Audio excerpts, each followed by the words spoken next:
afternoon. Hi, Eric. It's Will. Hey, Will. Do you have a minute now? You think you could talk to her? Sure. All right, I just got to get her three-way. I just got to call her management real quick, all right? Hold on 1 second. Hi, Dave? Yeah, is Carrie available now to talk to Eric? Oh, okay. Hold on 1 second. Eric, can you hear me? Yes. All right, I'm going to get Carrie on the line right now. Hello. How are you? I'm great. How are you? Is this Eric? Yes. Hi, it's Carrie. What's happening? Oh, not much. I sent you the roses to the East Rutherford, New Jersey arena. Yes. I got them yesterday. Thank you so much for that. That was really, really sweet of you. You're welcome. Can I ask you a question? Sure. Do you like dancing? It's not that easy being in a wheelchair. Listen, I know you're small, but can I ask you something? Okay. Are you small in the pants, too? I don't know. Your voice is so sexy. And I'm getting a little moist here. Can you moan for me? Let me ask you another question. Are you at least, say, 3 inches? I'm pretty sure I'm bigger than that. But, when I met you in Sacramento, it looked like you had a boner when you met me. Did you? I don't think I did. Really? Have you, ever been stepped on in a large crowd? No. Have you ever been mistaken for a leprechaun? No. What else do you like about me? Oh, you've got a really pretty voice. Can you start rubbing yourself, Eric? What? Fuck me, midget. You fucking troll. The show's in Uniondale tonight, huh? Eric, take off your diaper and jab me with that shrinky thing. I don't wear a diaper. Oh. Are you up for going on a date? Yeah, definitely. Yeah, but would you fuck me? Probably not on the first date. Do me a favor. Repeat after me. Date plane, date plane. Why? Because it turns me on. The plane, the plane. Say it. The plane, the plane. Faster, the baby, plane, come on. The plane. Faster. The plane, the plane. Hey, Eric? Yeah? Do me a favor. Rub your Smurf cock on the phone real quick. Why? Because I want you to. Just take it out of your pants and rub it against the phone. Take it out of my pants and what? Rub it against the phone.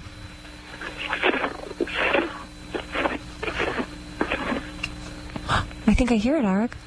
Is that you? Are you doing it? I did it. Do it again. Do it again.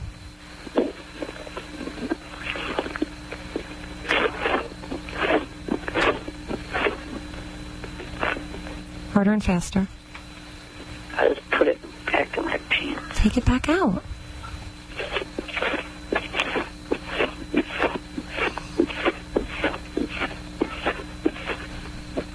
Does the phone smell like dwarf cock? Huh? Don't you guys have sound check in 25 or... Did you make a mess in your underoos yet, Eric? I wear regular underwear. Oh, okay. Talk dirty to me, please. Say you want to fuck me. I want to have sex with you. No. Say I want to fuck you. I want to fuck you. Louder and faster. Come on. I want to fuck you. Faster. Come on. I want to fuck you. Well, look. I have to do an air check. I'll have my manager team call you later. Okay. Bye-bye. Bye. Here we go. That's okay.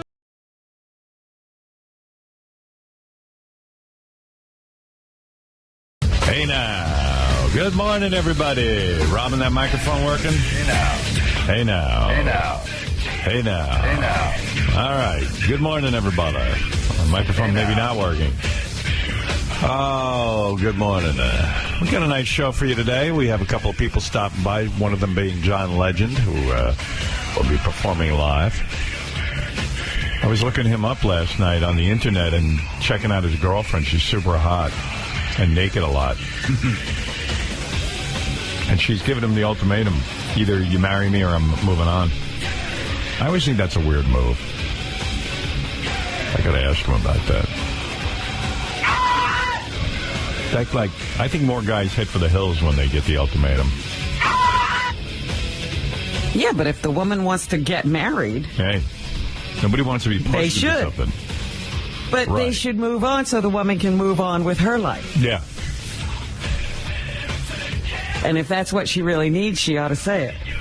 Yeah, the reason most women don't say it is because they know the guy's going to be like, well, okay, maybe you should move on.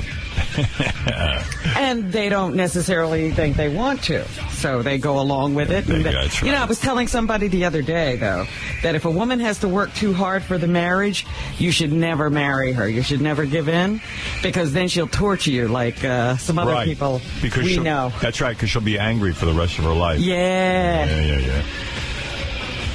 Wow. Don't make them work too hard for it. Yeah, oh, yeah. There's going to be resentment. Okay, well, let me take a phone call, say good morning to somebody here. We have so many people on the phone.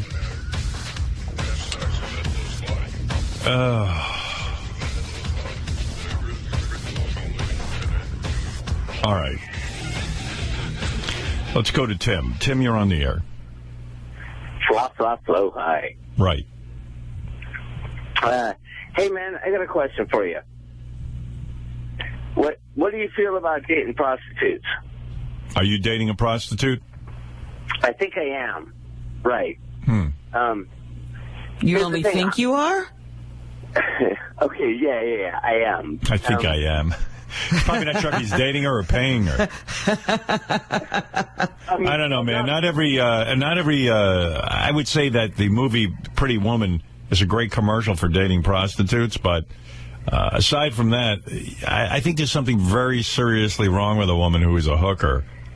It just shows that it's indicative of her entire attitude and her entire upbringing.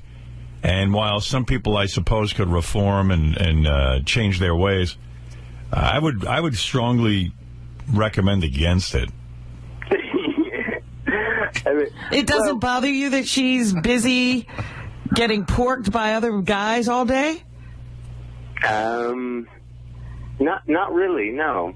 Oh. Then there's something wrong with you. Good for you. Well, then you're damaged, that's all. I figure I'm one step away from being a lackbacker myself, you know? Yeah. All right, Tim, that's my feeling on it. I think it's probably a bad idea unless Julia Roberts happens to be your hooker and she has a heart of gold. Well, Julia Roberts was a character in a movie. She wasn't a real hooker. Yeah, well, again, if it's Julia Roberts who's your hooker, then you're in good shape. All right, Tim, thank you. Thank you. You know, and there's no such guy as Richard Gere either in that movie. Tommy, you're on the air in Malden. Hey now. Hey now. How you doing, buddy? Hey now. Mel B was co-hosting the Today Show yesterday. Did you see that? She was all nipples. I didn't see it, but I knew about it. Was that the day that you were supposed to co-host? Yeah. Well, did I tell the story, Robin? Did I tell the story why I'm not hosting the Today Show? Yeah. Oh, I did. You Okay. mentioned it. Yeah. Yeah. I never know what I reveal or not, but yeah. Quickly, Tommy, to answer your question, yesterday I was supposed to be. Matt was out, and I was going to fill in for Matt at 8 o'clock, which I thought was a great honor. Until I found out, like, and no knock against Mel B. You know, I like her, but you know, Mel B was filling in on the 9 o'clock hour. Elvis Duran was doing it on Friday morning. And I went, oh, I thought it was like some sort of big deal. Yeah, not just anybody could replace Matt. Yeah, well, yeah, I thought it was like unheard of that someone like me would replace Matt. So I thought this would be outrageous and a once-in-a-lifetime chance for my audience to see me doing something completely bizarre. And then it turned out it was just like an everyday occurrence. So I backed out. I immediately had my agent call and just say, look, it's not as special as I thought it was going to be. You're better than that, Howard. Right. Hey, Howard, whose idea was it to have the wrap-up show after the specials? That was a great thing. Really enjoyed that. I forget how it came about, but we had a talk, and I thought it was a good idea. Yeah, it's a great idea. All right, Tommy, thank you. Thank you, buddy. Right, bye. All right, this is going well. Melrose Larry Green, go ahead. Howard. Yeah. Here comes some good radio. So there's a Muslim, a black guy, and an illegal alien. They walk into a bar. Bartender says, so what are you going to have, Mr. President? Well, right? I don't even know what you're talking about. Eric the actor. Oh, yeah. Quickly, just for Eric. Hello, Eric. Good morning. Here's Bobby Rudy made another statement about you. Have you heard this? No. All right, here you go. You got a real feud going, apparently. Eric, this is from the wrestler Bobby Roode. Okay, Eric. Here's the deal. You want to come to Bound for Glory? You got it. I'll fly you first class if I have to. I'm going to get you a ticket to the show. A good ticket, not a cheap ticket, a good ticket.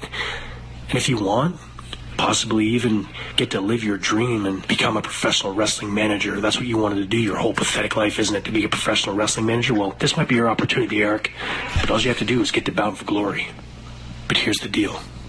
When the show is over, I'm going to do something that I've always wanted to do to you. And that's kick your ass and shut you up once and for all. And when I'm through kicking your ass, I'm going to get a bunch of balloons and I'm going to tie them around your pathetic little body. Then I'm going to proceed to drop kick you into the California sky and personally watch you float back to Sacramento to your disgusting apartment and your disgusting bed to do whatever pathetic, disgusting things you do there. That's the deal, Eric. Take it or leave it. Well, what do you think of that, Eric? The guy thinks he intimidates me. Yeah, right. Are you going to take his offer? I definitely would like to be there. I don't know if his offer sounds like the way I want to do it. He says he'll fly you there first class, but he's going to... Bobby Roode is amazing. I mean, he's going to take a guy in a wheelchair and kick his ass. Who has, the coordination of admittedly, right, Eric, of like a stuffed animal. And he's gonna beat the shit out of you and tie you in with balloons and fly you back to your apartment. I mean, it's amazing. You know, I love a guy who lives up to his name. Right, Bobby Roode. For starters, I don't live in an apartment. Right. I live in a house. Well, I knew that. And another thing, I have coordination. I used to be a wheelchair athlete. Oh, I didn't know that. Really? What game did you play? Wheelchair, baseball, soccer, and bowling. Wow. Well, you know what I mean. In other words, your body is not fully... You're past your prime. Right. And your body's not fully usable, let's put it that way. I mean, it's pretty easy to kick your ass. And by the way, not to brag, I happen to be a wheelchair athlete as well. And have won several titles. So, thank you. All of my sports I play in a wheelchair. First of all... Did you know that Eric was a wheelchair athlete? I did not. And I don't think Eric knew I was one, which is weird because you're probably like, well, Howard, you're not disabled, but I have the abilities of a disabled person. It's the only way I can be good at sports. I play against disabled people. Hey, Robbins, not that funny. Well, wait a minute. What do you do when the going gets tough? Do you get up and use your legs? Yes, I do. Sometimes I stand up and make the shot in the basketball. And everyone's all I'm like Superman in wheelchair athletics. People are like, wow, this fucking guy's amazing. It's admittedly I cheat, but I don't care. I want to win. Hey, lots of people are cheating in athletics these days. Oh, and before I forget, I completely agree with you on what you were saying yesterday about Heidi's comments about the comedian. By the way, do you think that hardly any comedians that are child friendly? Right. By the way, Robin, do you believe that Eric was a wheelchair athlete and was competitive? No. I don't either. I really don't. Because Eric's, I would love to see that league. Yeah, because Eric's, in my opinion, maybe in some of the worst shape ever in terms of his, disabilities. And I can't even imagine, unless he was playing against guys with, like, CP. Baseball? Come on. You have tape of that? How do you hit a baseball? You have video of that? I'm sure I have team photographs. No, I mean video of you actually playing. Somehow I think that doesn't exist. I think I have a game or two that was video. I can't remember. I mean, like, what position did you play? Well, they pretty much stuck me wherever I wanted to. Stuck being the key word. It wasn't where the players had a assigned position. Did you ever, when you hit, do you use in other words, you hold the bat with both hands and able to hit? Yeah, off of a baseball tee. Right.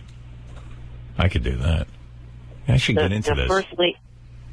The first league I played with, I actually used a contraption that the creator of the league came up with, an electric bat, which was a bat hooked to a car battery that you hit a button and it swung the bat for you and hit the wiffle ball. But the second league Sounds like more cheating than A-Rod. I mean, it's barely baseball. I actually used a wooden bat and a tee. I tell you, I got to get into this. I could be a superstar. A tee, yeah. Eric is severely disabled. Well, why would you call yourself an athlete? Well, hey, he's playing. He's playing some kind of cockamamie game. Please, he's hitting a button. Sounds like a video game. Well, yeah, they're athletes, too. Oh, life's a bitch. I like that Bobby Roode's going to beat up Eric. That's unbelievable. See, I would, if I was Eric, I would take him up on this challenge. You got to go, Eric. Because there is no way this guy's actually going to do this. I got to see when Bobby Roode sees you in person. He's just going to get on his knees and cry. You got to go. You got to go to this event. I've seen him in person twice. Right. And he's never drop-kicked you or anything? Oh, it would be so great if Bobby Roode actually, was out of his mind. I mean, that's the funniest thing I ever heard. All right. I got to go, Eric. Did Gary get the voicemails I left? Yes, I got your voicemails. What is it? They're just more boring stuff about... Oh, an audition? Yeah, just about how we have short memories and that he can play a manager. You're so verbose, Eric, but I will pull them because I want you to like me. All right. Okay. Thank you, Eric. Okay. All right. Bye for now. You guys off next week? No, we're here. I think. Gary, we here next week? What? What did Gary say? You were talking to me about something. Yeah, I said, are we here next week? No. We're not? No. Where are we? Yeah, I thought I had heard you mention yesterday that the 25th you were doing a special. Oh, you're right. Channel. Yeah, I just didn't know what day it was. He doesn't know what week. I don't even know. People tell me. Sometimes I even show up when we're supposed to not be here. Are you serious? Yeah. How does Eric know, but not me? Well, I don't actually. Yesterday you talked about FME week. I actually go on the street looking for Ronnie, and he's not there, so I realize we're off. So you don't get here. Right. I don't actually get here. I stand there long enough and I go, oh, he must be off. That's how I know. Keeping a calendar would be a good idea. You're supposed to be Mr. Calendar. Yeah, well, sometimes I forget. Sometimes I forget to look at it. But, yeah, I know I'm confused too, but yes, evidently I guess we are off next week, Eric. Okay, thank you. So the acting thing with Jeff will be in a couple weeks then? Yes. Yes. I would get a coach if I were you. Yeah, you got a couple of weeks to rehearse. Right, and I will win the part of Harvey. All right. Thank you. Bye. Bye. Eric, the actor, going up for the part of Harvey in a film against Jeff the Drunk. Lest anyone think he's out of his mind. He really is up for a part. He really is, yeah. Yeah. I miss when he used to say bye for now. He doesn't do that anymore. I don't know why. It was a great sign-off. All right. There was a story in the newspaper. Let me get to a bunch of things. A story in the newspaper was that idiots who, when the cable went out in Connecticut and stuff, as Gary was talking about, his cable went off. People started calling 911 in droves. What? Yeah, because they didn't understand why their cable was out. And, you know, Is this an emergency? 911 is for like let's say someone shoots you in the head and somehow you're still conscious. You can call 911, and then maybe they'll talk to you. So anyway, here's a tape of a woman calling 911 during the Cablevision outage. Fairfield 911. Hi, I'm just trying to figure out what's going on. We have no TV. Ma'am, 911 is for life-threatening emergencies. I know that. Threatening emergency? No, we're just trying to find out what's going on. Is it a life-threatening time? I suggest that you call Cablevision or whatever your provider is. Have a good night. Well, she's right. Maybe there's an invasion from Mars because that's why the cable went out. You know, I swear to you, I learned as a politician, you know, I ran for governor and I was doing very well in the polls. I gave up because they were going to pry into my entire life financially. So, but I learned, people really, at the end of the day, don't give a shit about anything except for what immediately affects them. That's why I was going to do away with the tolls on the Southern State Parkway. Not on the Southern State, where you go onto Jones Beach, off the Meadowbrook. Beach, yeah. I was going to do away with that toll. I said to people, you finally get to go to the beach on a Sunday. The first time you got a fucking day off after working 5-6 days a week. And they're going to hit you with a toll and tie up traffic. I'm doing away with it. And to make up the income, I'll send you a bill in the mail. How's that? Just so you don't have to sit in line to pay a fucking toll. People loved it. Immediately, my pollsters told me my ratings went up. And I said, I'm just going to fill in the potholes at night so you don't have to deal with it during the day. Boom! Do you know I was at 22% in a three-way race between Cuomo, Pataki, and myself? 22%. Do you know what you filled the potholes with? Yes, crispy remains of the people I execute when I put in the death penalty. And I think it was overnight construction. That's right. That actually went into effect. Yes. And Governor Pataki signed it in when I gave him all of my voters. Now, think about it. 22% in a three-way race. I was a contender and possibly a front-runner. I would have won. And the key is give people what they want close to home. I would just run a campaign based on, forget Egypt. Forget about, Afghanistan. Forget about all this shit. I'm going to just make sure your cable runs. I'm going to work 24/7 to make sure the cable companies have a secure line. I'm going to put money into the infrastructure for cable. But the point is, I thought Fairfield County was a rather lucrative area and had a bunch of smart people. Sure. And that woman doesn't realize you don't call 911 when your cable goes out. She's worse than Bobby Roode. Hey, this is Bobby Roode. Where's my TV? What is it, Gary? Robert should know, by the way, that's just one woman who called. Right. There was I explained that. The police chief was saying that they were tying up the lines. Yeah, I got it. I know the police chief was on TV. It looked like he was going to kill himself. He was just so aggravated with people. Yeah. Thank you. Moving along, it's so great. This is a bit much to get through, but I got to play it for you anyway. Richard Simmons. JD found this. He's now on one of these shopping channels. It's called Jewelry TV 1. It's like a home shopping. What's he doing on there? He's got jewelry he's selling. He sees it. Oh, no. I love Richard, and he's a guest for many years, but my God, that guy jumps on everything. And I actually think Richard is one of the better motivators for obese people because I think he gives sound advice about diet and exercise. And he doesn't try to sort of get you doing it all in one day. He kind of knows how to build into it. He knows how to motivate. So, I think there is a lot of good with Richard Simmons, but a fucking guy cannot overlook an opportunity to sell you something. So now, what does he have to do with jewelry? Nothing. What does he have to do with anything? I mean, if it's an exercise thing, I might understand him selling it. No, now he's into jewelry. Because there's evidently a ton of morons out there that'll buy any shitty jewelry. And most of that jewelry on TV, I mean, let's be honest, is for fucking shut-ins.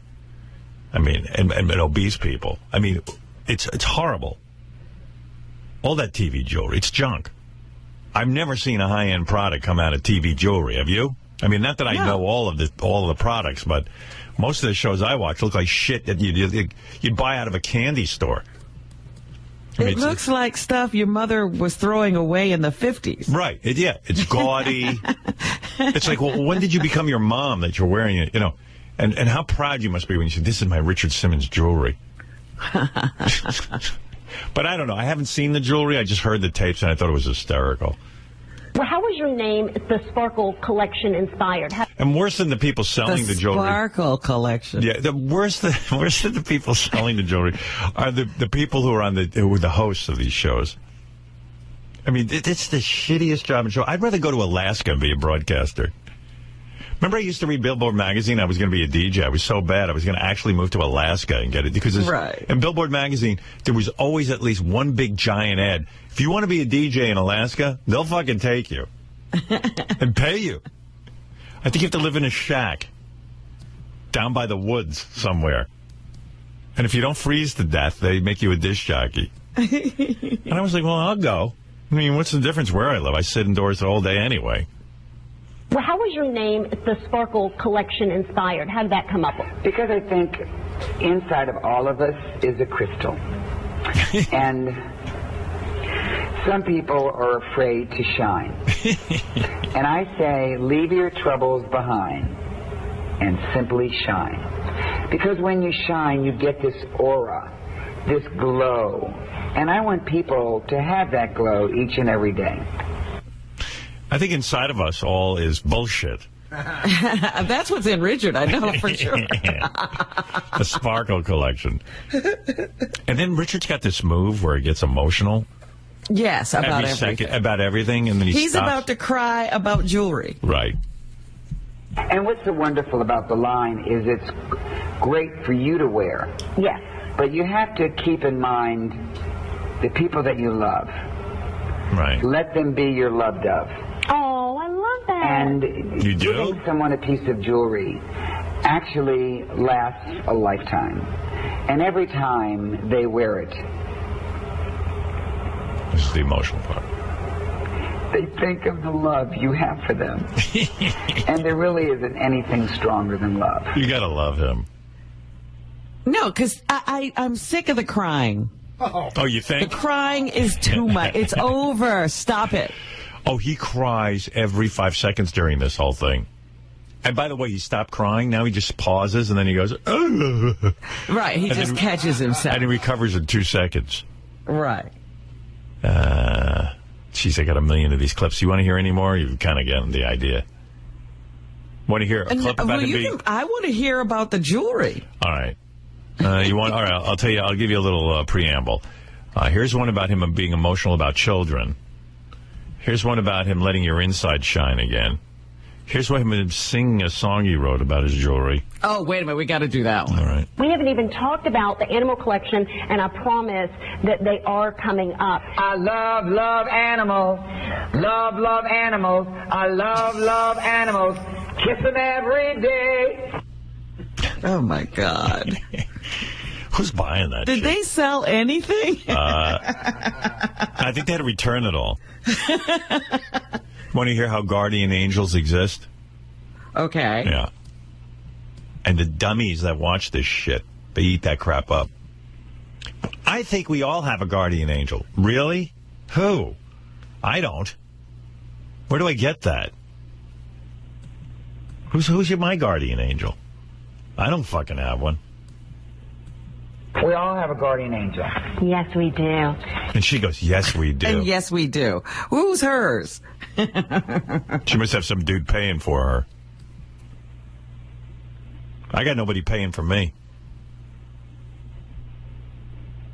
Would it be funny if, like, obviously Richard's calling into the show. Would it be funny if, like, all of a sudden the camera cuts and he's in his room in the asylum? Like he's at a mental institution, like with a straitjacket. That'd be so funny. Let me out of here. We all have a guardian angel. Yes, we do. And the guardian angel prays for us. And I wrote a little song, which I will sing to her. Oh, good. Okay. A day does good. not go by when I don't look in the sky and close my eyes and pray. Oh. the cuff is gorgeous, but the necklace, to always know that you have a guardian angel by your side. You got a book coming out. You got to come up with some of this kind of bullshit. I know. I got to start singing. Yeah. I got to start doing all You want to sell. You're a little boring, no offense. What is it, JD? He was actually there. He was in like this. Oh, was he? Yeah, he was in like his purple suit. A purple suit? Oh, yeah. Purple is his favorite color. Like a jumpsuit or short shorts? No, he was like in a fancy suit, but like purple. Usually wears those short shorts where his ass cheeks hang out. Yeah, he wasn't no, but you haven't met Richard Simmons' jewelry sale. Yeah, exactly. Wow. Yeah, this is the jewelry outfit. He had a suit and a tie? I don't think there was a tie. Right. He didn't go too. It's like he's in the Israeli cabinet. They don't wear a tie, but they'll... You should dress like that. Big purple suit, yeah. You got to improve your look, dude. That has so much pride. So how many pieces of jewelry does he have with him? Like, he's got these guardian angels. Well, there was like an animal collection. Right. There was something Is about... it the ugliest shit you ever saw? I mean, it's just cheap the same shit you'd see everywhere else. Right. There's something about hope. There's a hope part of the collection. Yeah. There's the guardian angels. There's the animals. I think the move is you hook up with one of these companies, and they make shitty jewelry, and you just put your name on it. Yeah, there's some... Well, there was a whole thing. I should do it. I'm a pretty good salesman, you know. I'm busy selling product all day. I mean, for with the commercials, maybe I should get some shit product and go and rip off. Well, not rip off, but you know what I mean. Like sell some of this crap. Well, he had a whole back. I think he's actually sort of involved. He had a whole backstory about everything. Here's my bag of shit. I have the shit collection. Yeah. Hi, this is Howard Stern. I have the shit collection. I'm going to be upfront with you people. I don't know what the fuck I've got here, but there's a company that makes this shit, and they want you to have it. Now, this is a giant turd you can wear around your neck. It's made out of silver. You can get it in gold if you want. I love shit. You can sing about it. Shit's so beautiful. Everybody has shit. It's from the diaper collection. Oh, wow. I love that. Each guardian angel only has 7 people. Really? Because and I want you to elaborate on that, because I know... Yeah, maybe you should follow that up with some sort of question. She accepts all this horseshit like it's meaningful. I have a guardian angel, but I know my grandmother is my guardian angel as well when she went to heaven. Yeah, when we pass on to the next life, all of those people become guardian angels. What? For children.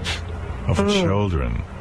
What happened? What age did they cut you off? And this is magnificent. It is beautiful. And it makes such a statement. I'm going to buy that right now. Who responds to this sales pitch? Like, don't the people just turn off the TV and go, like, what the fuck? What is it? When people die... When people die, they become the guardian angels of children. Oh. Up to 7. Up to 7, he said? Yeah. And then what happens at 8? And then what happens? No, up to 7 kids. Oh, 7 kids. Oh, you mean, so when I die, I go to heaven, now I got to have 7 fucking kids I got to watch out after? That's going to be my reward? You didn't want to watch kids while you were here. No. Oh, my Lord. Really? Is that voluntary? Ask Richard. He has all the answers. And what ethnicity What are if these you're kids? Charles Manson? Do you still get to be a guardian angel? Well, you see, yes. When you go to heaven, immediately your brain is completely cleansed and you're a good person. So, yes. I see. Even Charles Manson would love this jewelry. See? My guardian angel is Charles Manson. Right. Well, he's going to fucking carve a swastika in your fucking ass. Let's see. Which is better? When he gets emotional about the children or he lets your inside show? The emotional about the children. This is about the most emotional he got. I know. Now, with the Richard Simmons, your energy, your passion, your love, you're going to bring them a lot of hope. I like her better than him. You're fantastic. Everything she says, she had to sit there. Listen, is she hot? She's cute. Yeah. I felt bad for her. She had to sit next to him while he was doing all this. She had big tits? Decent size. Yeah. Yeah. What if she's married? They always had to cut close up to her. She didn't really have much cleavage, but like she wore a necklace, and you can. Is she like those anchor women on Fox that wear short skirts? She could be one of those. Wow. Yeah. And she's wearing Richard's jewelry. Is she demonstrating it? Well, yeah, she had the, there was something with a mirror on the back of it. Oh, let me see. Oh, wow, she is kind of fucking hot. Oh, yeah, that is her. Oh, Richard's wearing a tie. Oh, I guess he was right. Look at that suit. Oh, my goodness. It's like if a woman had to wear a man's suit. Yes. Right. She's pretty hot. She's got huge tits. She looks like she loves it. Richard, this is such a beautiful... Oh, there's the collection in the back there. Everything's purple. Yeah, that's nice. Sparkle by Richard Simmons, Gem Days. And they have a Twitter account, @jewelry. Might have to sign up for that. Do you have anything cool? I mean, just shit. I think it was Jewelry TV. I think it's all jewelry. Right. My life will be dedicated to helping children all over the world. There are a lot of orphans. Whose parents went to heaven early. Does he ever actually have real tears, or it's just all... Like, I have seen one real tear. Yeah, right. You're so right. As soon as he gets done crying, he is right back to... back to pitching. Yeah. I love him. He's got to get in here. Why don't he come here and sell that jewelry? Because he knows we'll make fun. She's taking it seriously. Yeah. Richard. But, by the way, the last clip, him emotional about nice people, that's the one where he breaks down the most. Okay. So then you have the same saying on the back of the necklace as well. You are my angel. And people have... Uh-oh.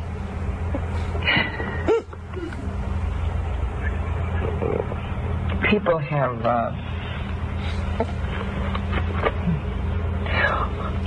always been like angels to me. He has no idea how annoying he is, does he? No. When he starts fucking crying. Like, people just like, come on, just get on with it. The woman had to, she put her arm on his shoulder. Oh, my God. Oh, it's ridiculous. When I lost my dad and I lost my father and mother, and when I lost my animals, and people that I've known that have gone to heaven, they write me, they tweet me, and I could just be going to the airport or going to a city like New Orleans, and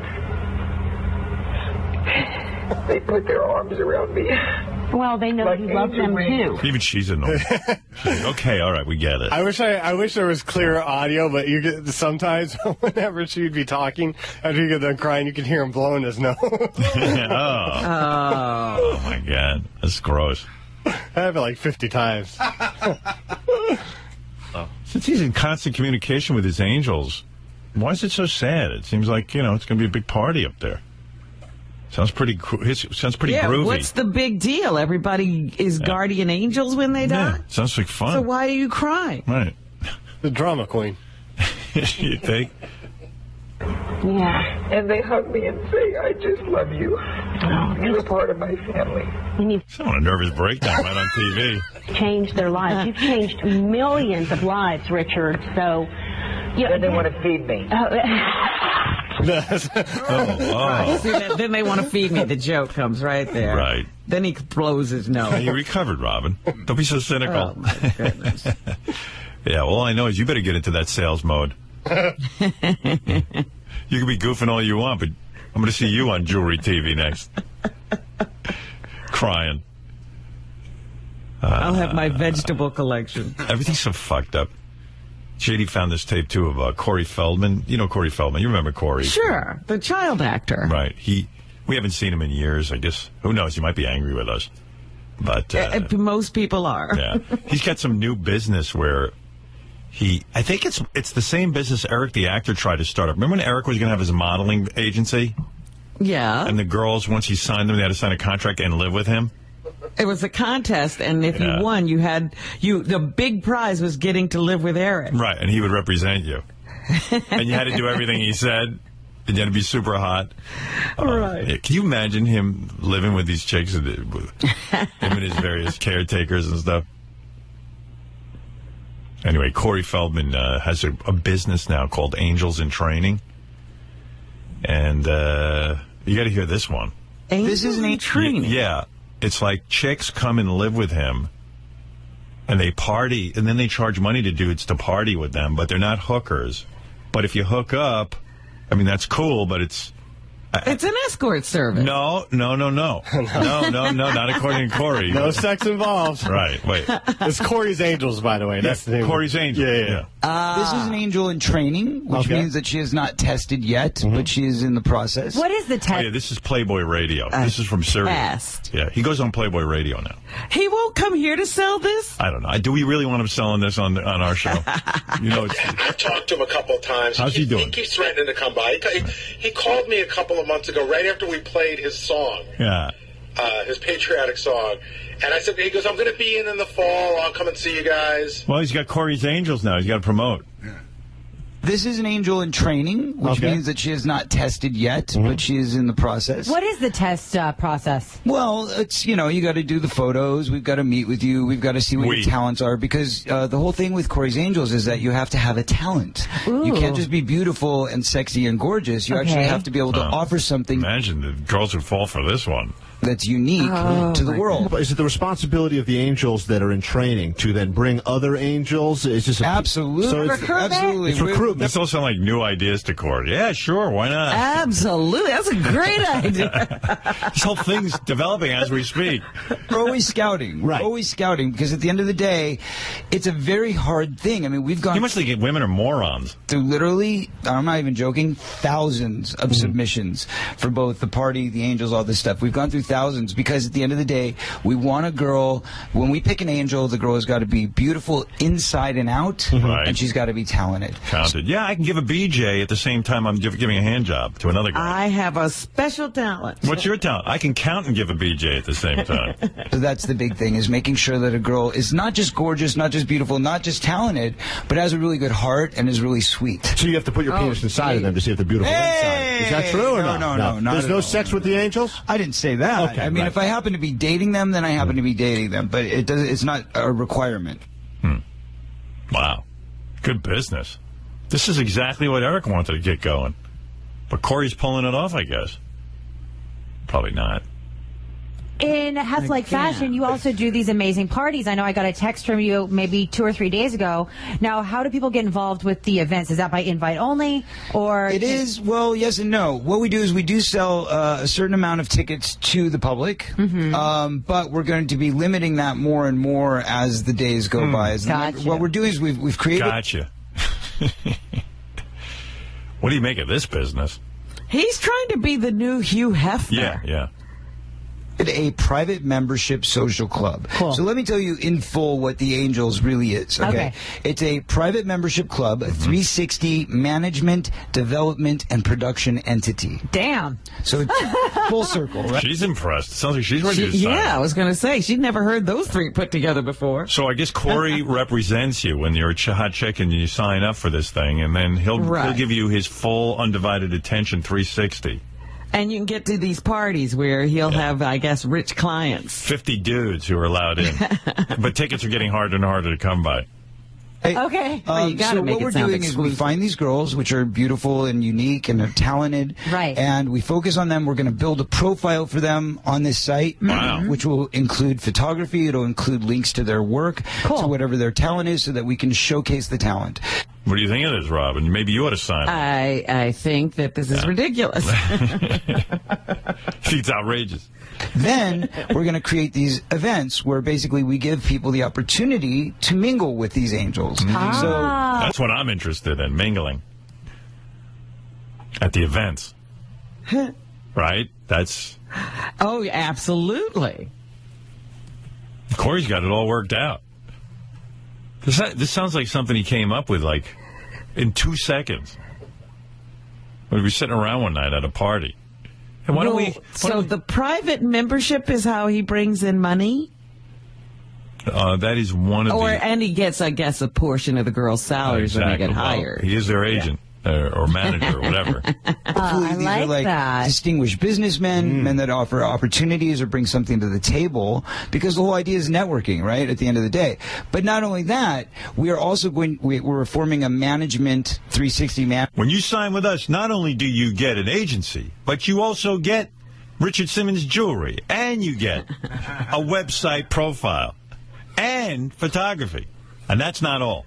You also get to go to the party. We'll build a profile for these girls, which includes photography. Yeah. I bet you Corey takes the pictures. And it's just a website full of pictures of enticing-looking women so that guys will join. Not only that, we tweet your name several times a day. Management side of our company, which is going to be submitting the girls for work. So we will act like any other manager out there, where we're actually going to submit them for work. We'll take a commission, just regular like So you're that. taking the hot chick thing to the whole next level. That's I love what it. we're trying to do. Well, and then we're also, level shit. because of our production leg, we also are developing our own projects. Henceforth, the new TV series that we have coming out. That's called packaging, I think. Corey's Angels. Yeah. I see it as a TV show. Exactly. Now you're starting to think like Corey. You're thinking big. Yeah, because of our power now as an agency, we package our own product. We put 3 angels in the same production. We have the scriptwriter, we have the director. They're all in our pocket, and then we cast our own angels. So,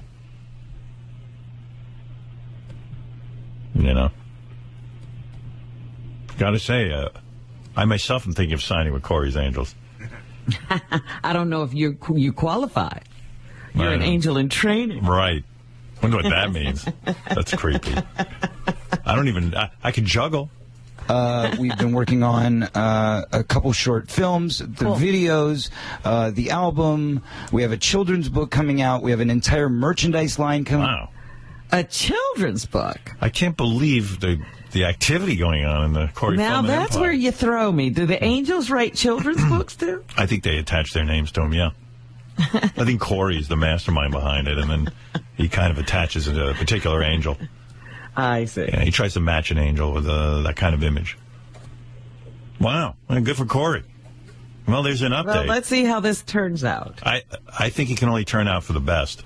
This sounds like a gem of an idea. Then there's something called Feld Mansion.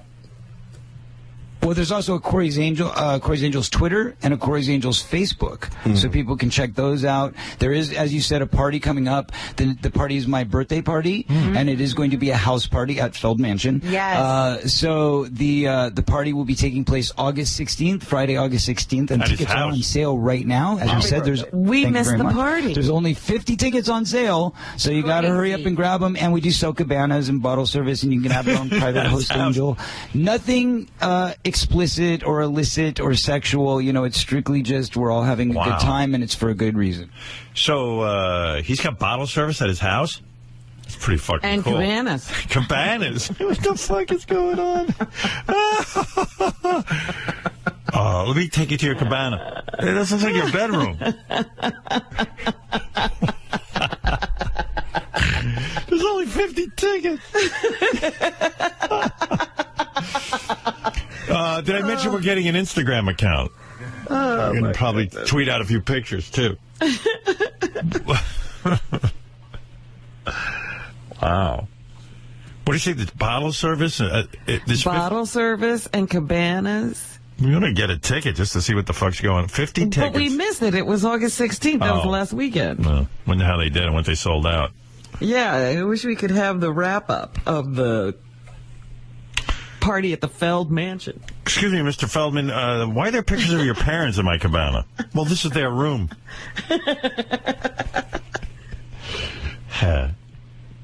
Corey's Angels has 285 followers on Twitter. So wow. I'm pretty sure growing by leaps. Well, it's pretty exclusive. All right. Well, listen, hey, guys got to make a buck. Why not? Why not? Somebody's got to do this kind of thing.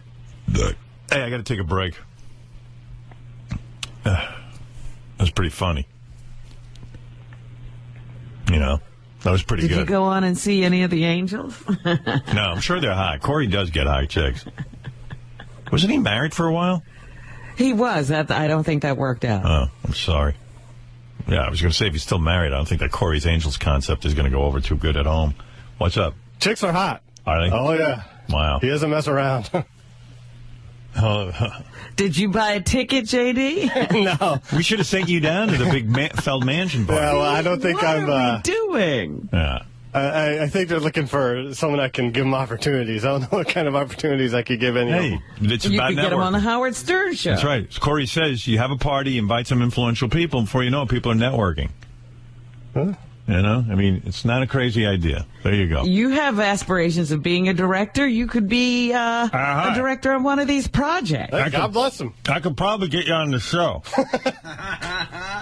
For maybe you get in a Shittens commercial. I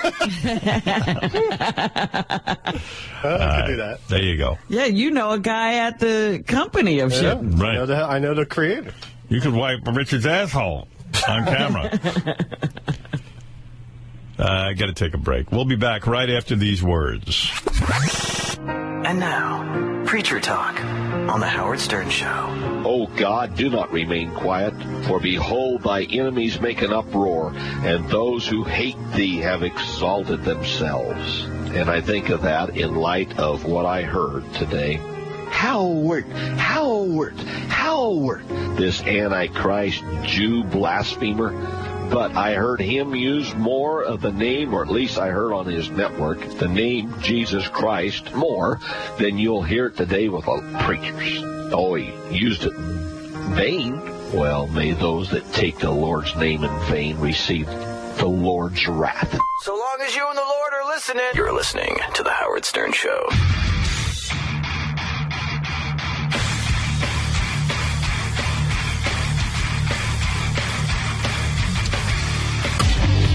All right.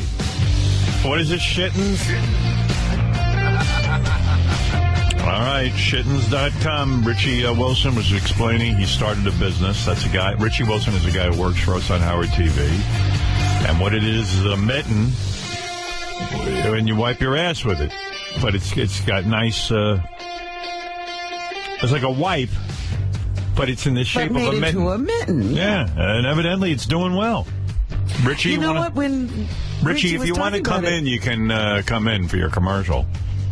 When he was talking about it yesterday, I thought, he probably didn't think about who this product was for when he first started it. Yeah. But it turns out there is a real market. Turns out he's making a business out of it. Doing good.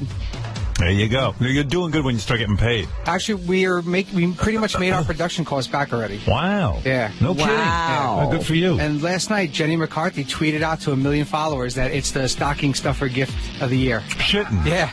She put it out on Twitter. How does she know about Shittens? Through the autism community. Oh, because a lot of autistic kids shit their pants? Yeah, and parents have to help wipe them, and she got involved, and she was a big supporter since day one. Oh, wow. Yeah. Look at you. The new host of The View like Shittens.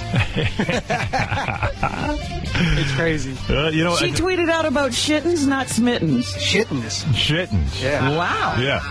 Yeah, when they go in stores, it's going to be called Smittens. Smittens, right. Which kind of sucks because it's Shittens. That's the beauty of the product, right? Yeah. Absolutely.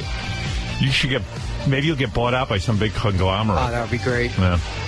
Well, look at him. He already looks like an executive. Look at how gray he is. Yeah, right. Yeah, you look like a CEO. Yeah. Are you the CEO of Shittens? I am. Are you? Yeah. Like officially? Yeah. Wow. That's cool. Hey, congratulations on Shittens.com and Shittens and... Is DePace jealous because you're having such success? I don't know about that. Yeah, well... No, I'm not. I'm happy for Richie. I'm happy for everyone's success. He's sitting with a warehouse full of video caddies. I'll do both deals. They're all sold out. By the way, so, I guess the motto is spoil your ass with a Shittens and really treat your ass properly, right? Yeah. And treat your friends' asses properly. Why settle for second best? Visit Shittens.com today. They're great for baby, grandpa, pets, and for you. Shittens makes a great gift. Don't get caught brown. A great gift? Hey. What's your thought there? They're stocking stuffers. People are buying them to and give giving as them gifts to others. Like yeah. a guy got in contact with us yesterday. He wanted to buy 50 packages right off the bat. Wow. To give away. For Christmas. Yeah. It's already stocking It's up. crazy. He's already doing his Christmas shopping. You know, it's true. You go to shittens.com, you get your Christmas shopping done in one shot. There you go. There you go. Yeah. And guess what you're getting, Howard? Yeah, Shittens. Believe me, I love it.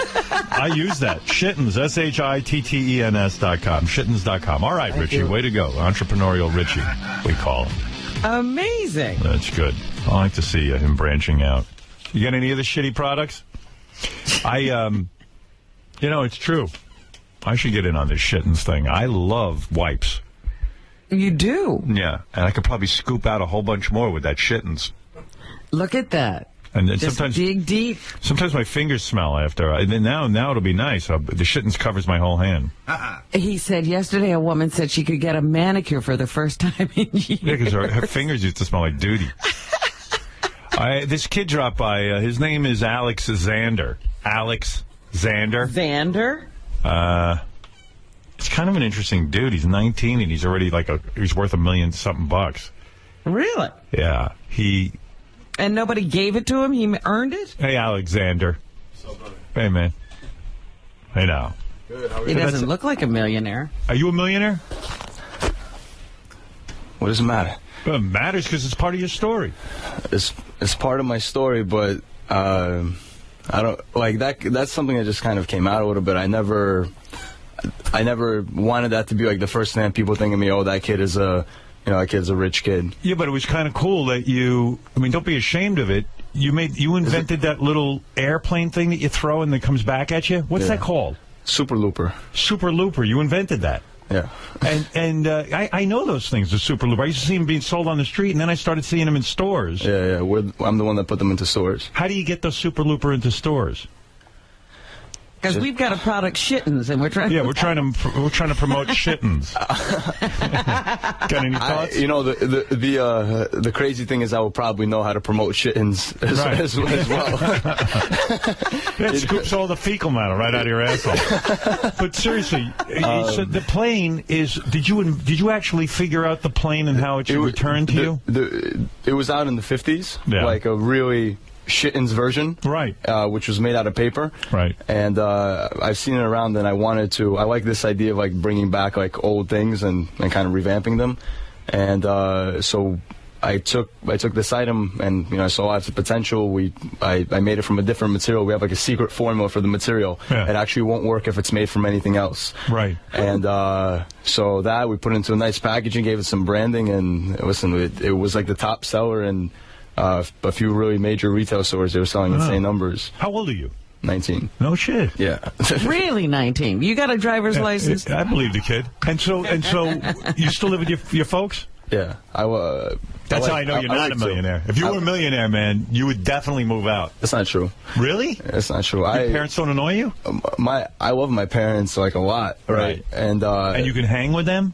Yeah, I can hang with them. Listen, it's really by choice. Like I have my own office, and I have a few offices, but the one that I'm at, I spend so much time there, and I feel like if I moved out, I would not see my parents at all. Like I'm a workaholic. Yeah, but if you want to bang some chicks and stuff, what do? You take them to the office. You bang chicks at your office? You got a bed there? Something like that. Yeah, because I knew a dude had a really tricked out office where he. It's a pimp office. Yeah. It's not like a. It's not like a little bedroom in the back of the office. Yeah, it's not somewhere where you hate coming in. It's like it serves as an office and a hang spot. We've got like a huge terrace, and we have parties out there and stuff like that in the summer. So you got to hear this. You know what this kid does? What? So all right. Did you go to court yet over your last party? No, I'm going to go to court. Oh, okay. So he came up with an idea. Because, like, with social media and stuff, you can just get word out that you're throwing a party, like, impromptu, right? Sure. You don't need a club. So you threw a party on the Manhattan Bridge? Legally, you don't need a club. Yeah, you don't need... you threw a party on Manhattan Bridge. I did. So how does that work? You tweet out to people, hey, I'm having a party? Well, a big part of our thing is... social media is kind of like is the starting point, but from there is just word of mouth. Right. Because there's only so much that you can do in advertisement. You can tell a person that, hey, you could have all sorts of billboards and pay for advertisement, but until your friend grabs you and says, hey man, you really need to come to this event, nothing's going to happen. So that would be just like the starting point. But from there, it's like wildfire. The word just spreads, and people are talking, hey, you're going to this, you're going to this. How many people showed up on the Manhattan Bridge when you threw the party? Well, the police say 200. Right. But it's very clear that it was around like 1,000 people. 1,000 people show up on the Manhattan Bridge. And the Manhattan Bridge, for those of you who don't know, has a... it's a bridge. It's a bridge, but it has like an area where the cars aren't. Like you can like kind of line up, and but it doesn't seem like conducive for a party. Right. I mean, how do you get the music up there? Yeah, how did you get music on the Manhattan Bridge? It wasn't Did you just that hard. pull a van like right over? Went to Home Depot. Go ahead. Bought a generator. Right. And I have some buddies from upstate. They drove all the way from upstate. They have like a huge sound system, and they loaded it into the back of their pickup truck, and we walked it right on. And so you set up there, and what do you put some lights up and things? Actually, it's a walkway, so it's already very well lit, and you've got the train passing by, and so all you really need is the sound. And what's the ambiance? In other words, it's just the cars passing by. You're on a bridge. What time in the morning is it when you start the party? What time in the morning? Yeah. No, it was at night. We started at 9 p.m. You did? Yeah, we went from 9 p.m. until 1 in the morning. And did you make it all the way through to 1 in the morning? Oh yeah, we made it. We thought we were gonna make it till sunrise. Right. We made it till 1 in the morning. I mean, by the way, you realize it's crazy what you did because it could cause an accident or somebody could get hurt. You know what I mean? In what sense, though? Like, you know, I remember I was on Good Day New York, and Rosanna Scotto said, you know, what if someone wants to get drunk and climbs up and onto the scaffold? Right. Well, I feel like a person should know, you know, it's their life. They should take into responsibility whether they're at my party on the Manhattan Bridge or whether they're home. But you know, with lawyers, you'd be responsible. I agree. But I wish that wasn't how the logic was. You know, because if a person is drunk, they should be responsible for their own lives, and they shouldn't be climbing things. Regardless, are wherever you they providing the alcohol? No. People that bring your own? Yeah, the only thing I provide is music. How do you make money doing that, though? Do you charge admission? No money is made. What was the idea then? And what was the impetus for doing it? I've told everyone that this was my 5th party, but actually counting, I realized that this is actually my 7th party. Right. In this year. Do you love parties? Do I love parties? It's not so much that I love parties. It's more that I hate like New York City clubs, right? And kids in my neighborhood and kids in Brooklyn in general. There's not really an alternative to spending. Why do you hate clubs? I mean, honestly, is it because they're too corporate or something? No, it has nothing to do with that. It's just. I'm all about this thing. Like, listen, that like we're all like human beings. We should be helping each other. And like David Arquette a little bit. That's his whole thing. It's now. the love time, right? Love, all about love. It really is all about love. You know, right, cool. And me too.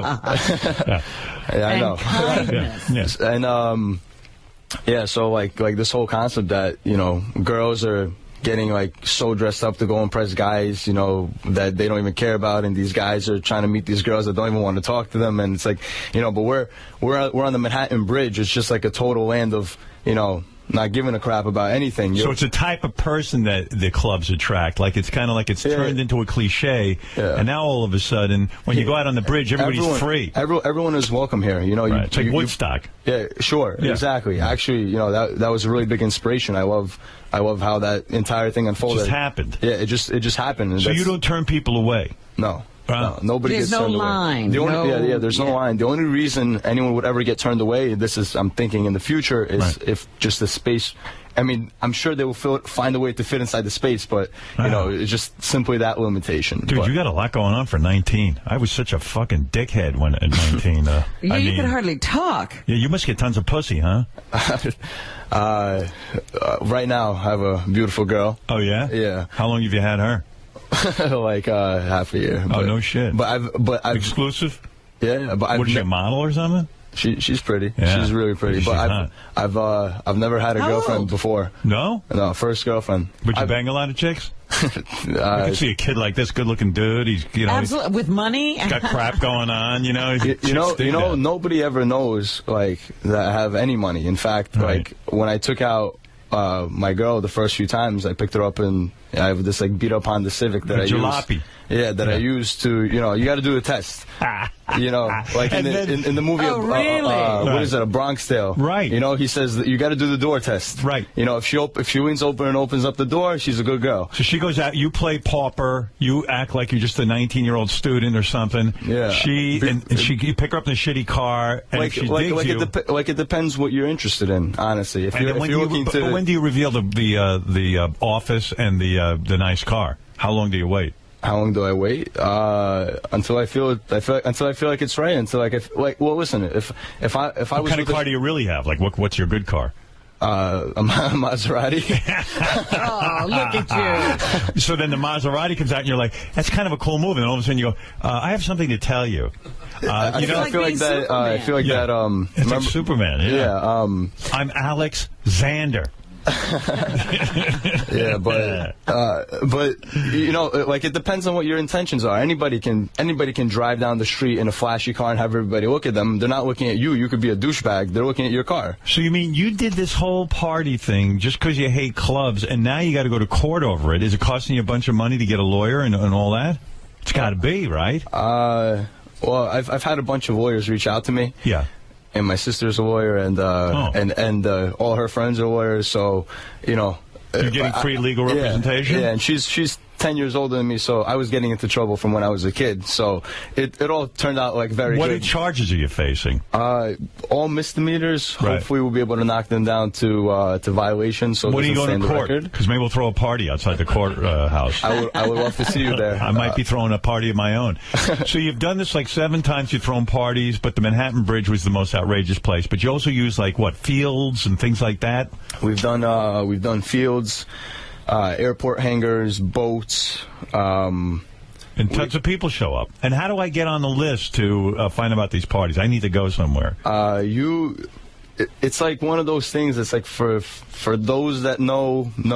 What do you have, a Facebook page? Yeah, we've got a Facebook page, but... How am I supposed to be in the know? I'm a fucking old man. I mean, what am I supposed to be knowing? I got to get with the kids. I want to party with these 19-year-olds. Brother, you're more than welcome. Right, yeah, definitely. I can fucking get laid over there, right? So you got a Facebook... So wait a second. For more information on Alex Xander, go to facebook.com/the Xander Experience. Yeah. Xander. Yeah. So that's where you find out about the parties. So we'll you go onto the page, and we have like this system where you have to message us and ask us, like it'll be open that we're throwing a party, right, but not everyone will get the address. So like we have like a pre-confirmed thing, like guests that have attended before. Yeah. You know, they'll automatically be accepted, but guests that are new, you have to kind of go like, oh, who do you know? So this is just for fun. There's no money involved. No money. Wow. I pay for everything, and what else you got going on besides this airplane thing, bringing in cash? I mean, did you go to college? No. I mean, I went for about a month. You went for a month, and then you started that the toy airplane business. I've been doing that since I went to Toy Fair for the first time when I was 16 years old. Wow. At the Javits Center. And I had to write like a letter to the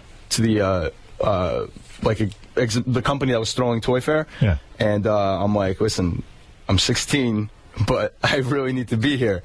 And they had this really strict thing where they had said you have to be 18 years old, and they said, okay, we'll let you in, but you have to wear a pin that says special guest. Wow. Because they didn't want anyone there under 18. Well, why? Mm-hmm. They can't handle it. They couldn't handle it. Do you own a factory in China? Yeah. No shit. Yeah. Look at you. Well, somebody's got to make those little airplanes. Yeah, but he owns the factory. Yeah, I just got back. You got back from China? Yeah, I was there for about 3 weeks. Got any slaves? How much does it cost to buy a factory? Yeah, how much money do you need to buy a factory? That's awesome. I might buy one of those. Listen, not as much as you would think. Real estate prices there are significantly way lower. Yeah. Like for example, when I have a huge space there, and like I'll just throw out a hypothetical number, and they told me I have a guy over there that runs everything, and he's like, well, it's going to be $30,000. Right. And I'm like, per month? He said, no, for the year.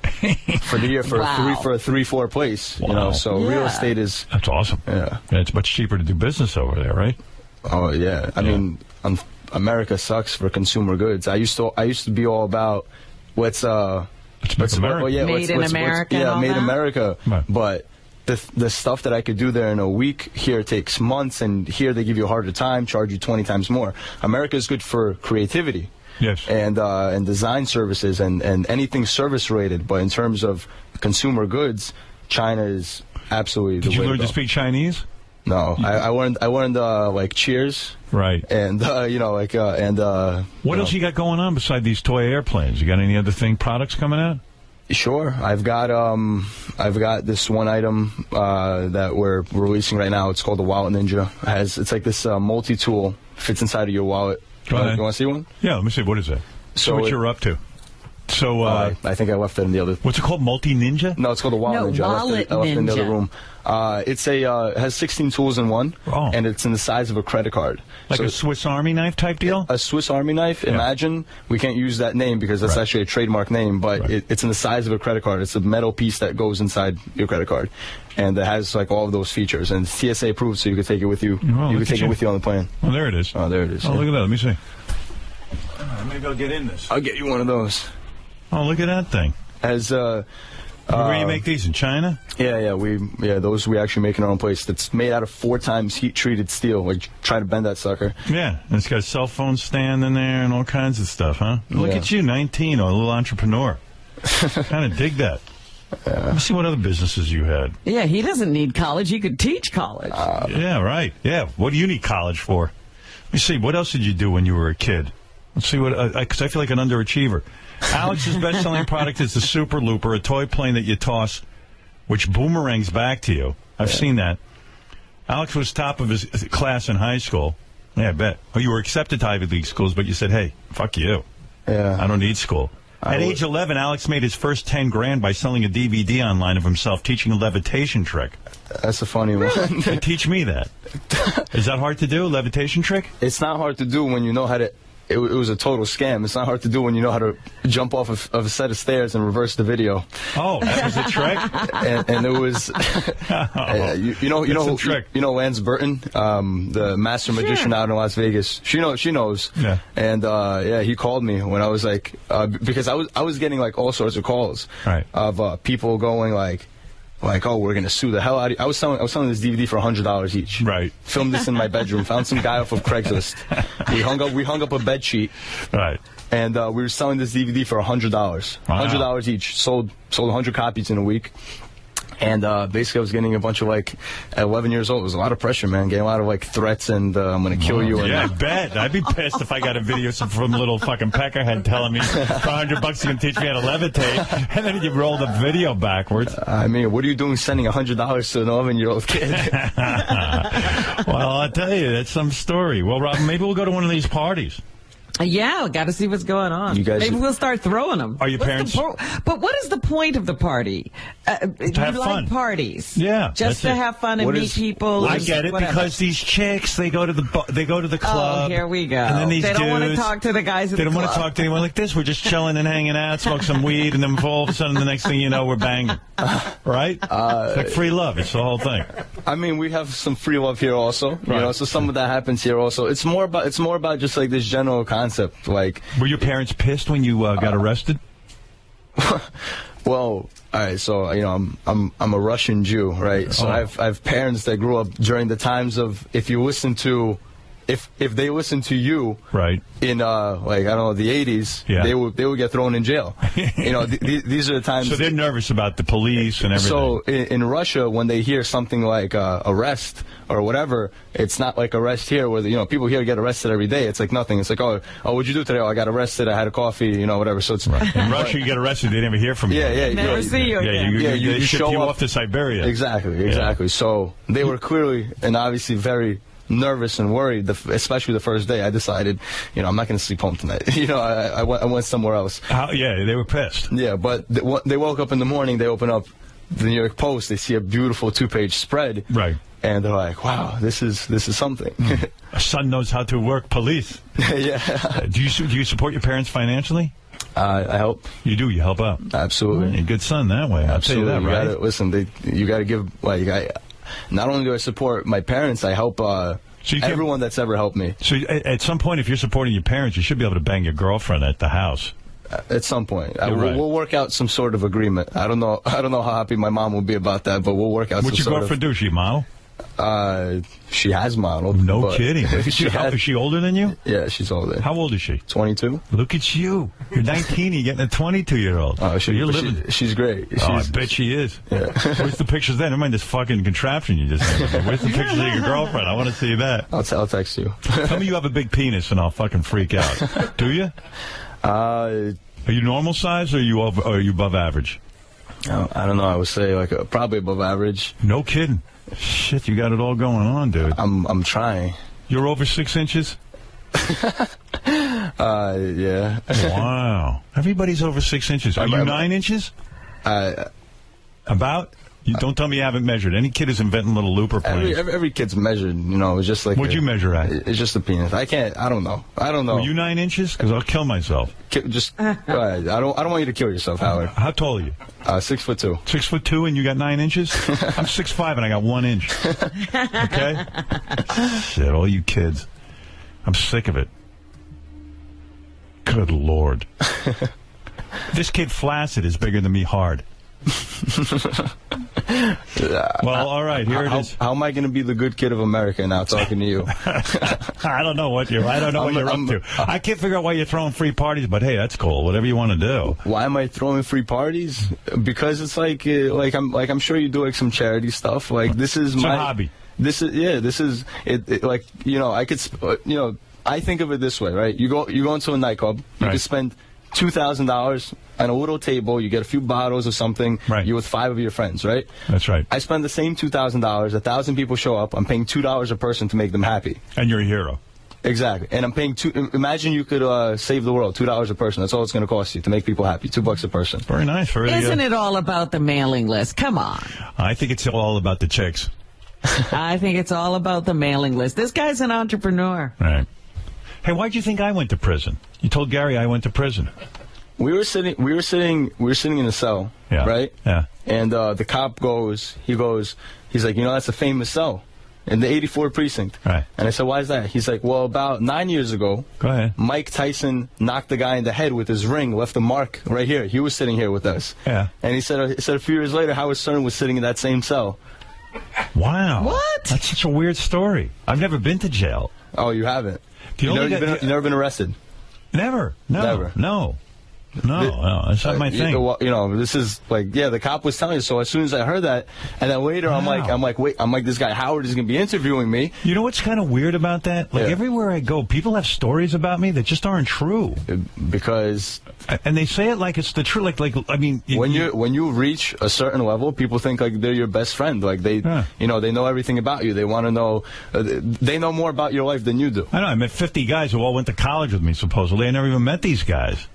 Did the cops say what I was arrested for? Maybe I forgot. It seems like I had a much interesting life. I don't know. Wow. No. I just remember, like, that was, I remember Mike Tyson and Howard Stern. Man. So hard to forget those things.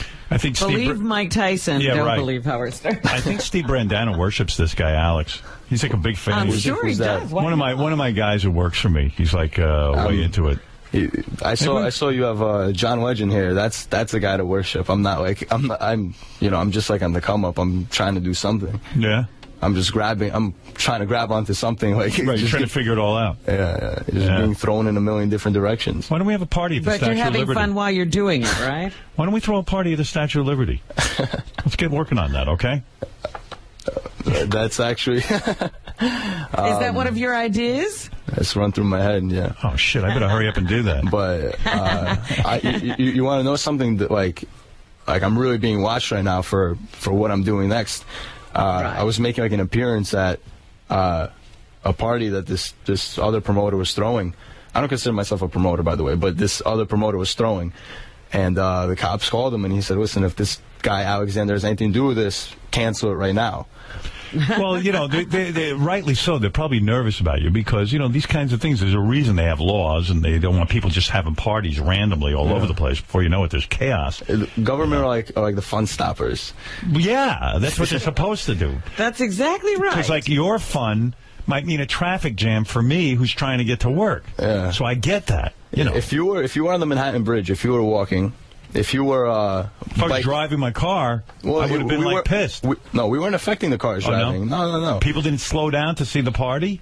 No, you couldn't see it. It was behind the train. Oh, I see. And I think the cars were like on the low level. We were up top where the trains were.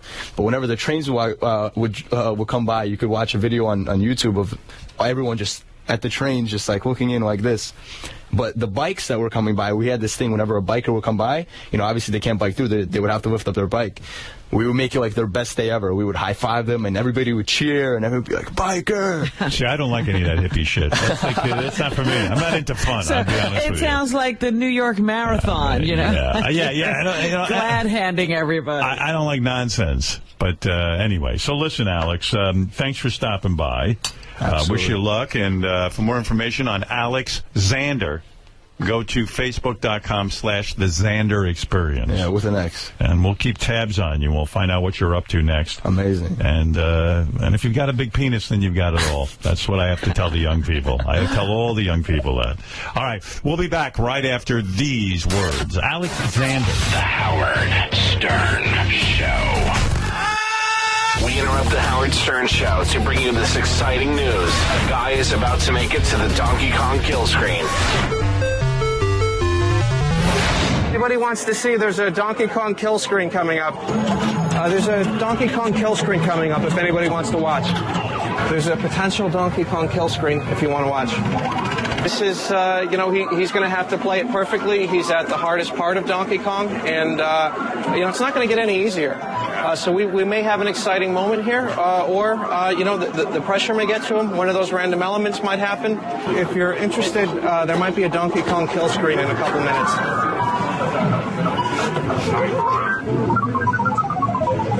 The kill screen picture. This is the highest Donkey Kong score done in public. Howard Stern Show.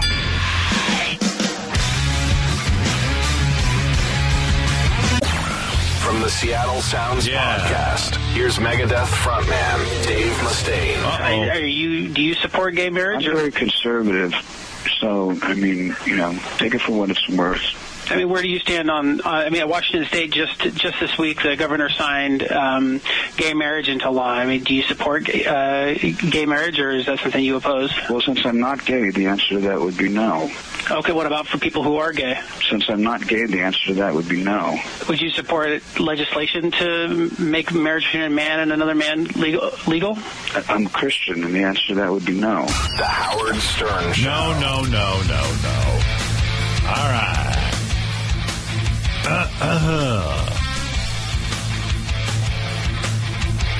19-year-old kid is pretty busy, huh? That's pretty fascinating that somebody's got that together at 19. He owns a factory in China. Yeah. We're bums. We still haven't made it. That kid's going to beat us. Yeah.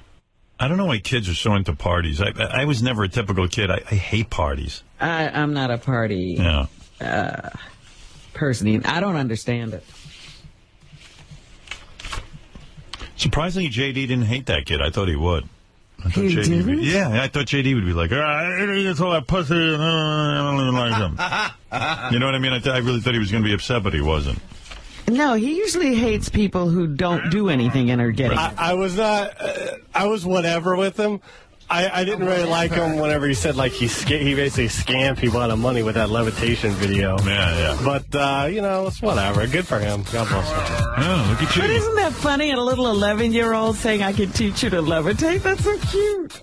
Unless you're out $100. If I hung around them more. Well, if I hung. What? I'm sorry. No, I don't need some kid taking $100 from me. Exactly. If I hung around him more, then maybe I might not like him. But whatever. Someone told me you bought that video. To know him is to not like him. Did you buy that video? I did not buy that video. You didn't? No. I have to admit, I did. I spent my money on other stupid shit. X-ray specs. I watched phones. Yeah, exactly. When I was on terrestrial radio, Robin, the American Family Association, they used to raise money going after me. Their whole big thing was going after me. I thought it was kind of funny. This guy's name, I don't know who he is. He's Brian Fisher of the American Family Association. And J.D. found again this tape. I guess it's from some internet show or something, but he has a theory that Obama was photoshopped into certain pictures. And what I love about this is that when the American Family Association was going after me, people used to put them on TV, and they had a whole credibility. Quote them and all kinds of things. Well, now that I'm sort of unavailable to them, now they just come up with cockamamie theories, and it exposes them for the fucking jerkiness that they are. You have seen pictures of the Situation Room. Everybody gathered around the table. Hillary Clinton's got her hand over her mouth, just desperately afraid about what she's seeing unfold on the big screen. President Obama sitting at the corner of the table, kind of all hunched over. In fact, I'll tell you, ladies and gentlemen, I said it at the time, I believe if you go look at that picture, I think the odds are good that he was photoshopped into that picture. You look at it, you look at the size of his head. I mean, I encourage you to go look at that picture, look at the size of his head compared to the size of the head of everybody else in the room. Even people standing in the back of the room, their heads are bigger than his head. And it looks teeny tiny next to the people that he's sitting next to. He looks kind of hunched over and small. I mean, I think that guy, frankly... He looks hunched over and small, but with a big head. And they photoshopped him into that classic picture of them all watching Osama bin Laden being killed. No, the president's head is amazingly small, is what he's saying. Everybody else's head is bigger No, I think he said the president's head is big, but his body is small. That's what he's claiming, yeah. So they put his head on a little tiny body. They got photoshopped in after the deal. I think that Obama's approach to that thing was, hey, if this thing goes south, I don't want to be in the room. I don't want to be anywhere near this thing if it blows up. If it succeeds, if it's an outstanding success, then Photoshop me in there so it looks like I was right on point, but he's there in his windbreaker like he just got off the golf course. Windbreaker. It's in his shirt, a dress shirt, and look, this is the ridiculous. He's wearing a jacket. See how his head is small? Yeah. This is the ridiculousness of the American Family Association. I told you at the time when they were going after me, it's these guys who had a Xerox machine at the time, a printing machine in a basement, and they sent out newsletters and told people to donate money to them then they'll help get me off the air. I mean, and I said, who are these guys? And now you know who they are. Now, without me, they don't have much to say except that maybe the president was photoshopped into a classic picture. They're looking for things. Yeah. I mean, during the bin Laden killing, they photoshopped in President Obama. It's absolutely ridiculous. By the way, our friend David Arquette called in yesterday. What was the fallout from that? Well, I mean, I don't think there was any fallout. I mean, the guy just, I told you, he's honest. He said, I was on the wagon for 2 years and 4 months. And now I'm drinking again. The problem always with people who do that, they know exactly how long they didn't drink. They don't know how long they drank, but they know exactly how long they didn't drink. Well, they know exactly how long they didn't drink because it's they go to groups and stuff, and it's measured. No, because they're dying to have a drink. Well, that's what he said. He said he didn't feel like himself when he wasn't drinking. But anyway, then David was also talking about how doing nice things for people and, sort of paying it forward, all that kind of stuff. People have to be nice for each other. Well, David sent me an email. He said, I would like to offer Wesley Warren, the guy who needs the operation to get his dick back. I'd like to offer Wesley Warren 8 tickets, 4 round-trip tickets to his next medical appointment. Please feel free to have him contact me. Wow. He's putting his money where his mouth is. Unfortunately, the general public didn't seem to understand where I was coming from when I spoke to Howard, talking about, the idea of being nice to other people. Kindness, yes. Hopefully it will start catching on. Hopefully you're doing great. Love to marry in the family. Thanks. He was running Gary. So there it is. David giving Wesley Warren in an act of kindness. David is a generous guy. Generous guy. So it was very nice. And a guy I really like. He might get the impression that I'm not supporting him, but I really like him. Yeah, I know you do. I'm just making it clear. I'm glad you cleared that up. Some people weren't sure, Robin. I wasn't sure. No, I really like David.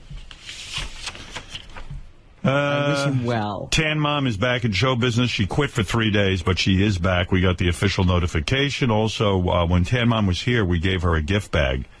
Oh, yeah? And one of the gifts was some lube. according to this email. What was the lube we put in there, Gary? Maybe we'll give them a plug. This is from Gina at GR Media, who represents Tan Mom. It was part of like a Trojan O package, something like that. Okay. Well, Tan Mom called Gina last night and said in the gift bag you guys gave her there was some lube. She said she rubbed the lube on and she didn't need to have sex. She said it is so stimulating. It took care of her? She orgasmed 4 times and said her husband was disappointed because she wanted him to stay away and not touch her because she was lubed up. So Gina says, tell your lube sponsor Tan Mom loves their lube. There you go. Okay. Yes, Bobo, you're on the air. Hey, how you doing there, Howard? Okay. Listen, last vacation, we never got to hear what Fred was up to. Like, any interesting stories? You know, it's always great to hear what's going on in the life of Fred. What did he say? What was Fred up to on his last vacation? I don't know. Well, okay, Fred, what were you up to on your last vacation? I don't know. It's been 2 weeks, Bobo. Right. I don't even remember. You don't know what you did on the vacation? You know, it was nothing memorable? Anything eventful. Right. Is that okay, Bobo? Yeah, okay. I love Fred. I just like to hear if there's any stories or something. Sometimes you don't get to it. Right. No. Hey, Howard. There's a reason I don't get to it, because it goes like just what you heard. Yeah, you uncovered nothing, Bobo. Yeah, Thank you. I know enough not to talk to Fred. You never know, though, right? That's right. Hey, listen, I'm all excited. I'm going to AGT again tonight. Be there every show. Yeah, what was that I heard on the news? You missed AGT on Wednesday and because you had to go to the hospital or something? Oh, my God. I was all set to go with Marianne on Wednesday, and I called. I said, I can't. I'm getting these pains. I was working out, and all of a sudden I get this pain every minute and a half in my stomach, and it got intensified throughout the day. What was it, gas? No, they said it might have been a kidney stone. Oh, I see. Okay. And my wife was having a fit. All right. Thank you. All right. I got to go. All right. Thank you. Bye-bye. Yeah. Who wants to hear that? I mean, it's a whole story. I got the story. He thought he had a kidney stone, and then he didn't go to America's Got Talent. That makes sense. If you feel that bad, you shouldn't go. I always see Bobo sitting next to Marianne and High Pitch Shark. They all have the same seats, and I see him there all the time. The 3 of them are at every show. Every show, they're there. They're my cheering. They're my squad. And you can hear High Pitch like he's like, Heidi, Heidi, Heidi, Heidi, Heidi. Why is he screaming Heidi? I don't know. Like, scream Howard. I'm the one who got you the tickets, you fat fuck. That's right. Right. Howard, Heidi. Howard! Hello, hello. And when he yells, he can't project his voice. Heidi! Heidi! Heidi! Move so I could see Howard better! Heidi! See, little spit-covered dirty pig. Yeah, but Bobo's always there. It's actually nice. I like seeing them. And then the guy who does the warm-up, Joey, he introduces them. They're like big stars there. Oh. Yeah. Heidi!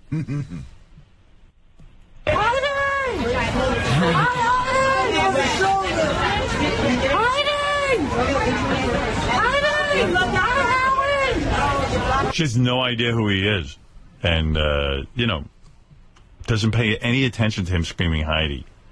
Doesn't even hear it. Which I told him. But he didn't care. San Diego Padres announcer said Baba Booey, which is all over the place. Should be here all night. Well, there's only so many challenges, I guess.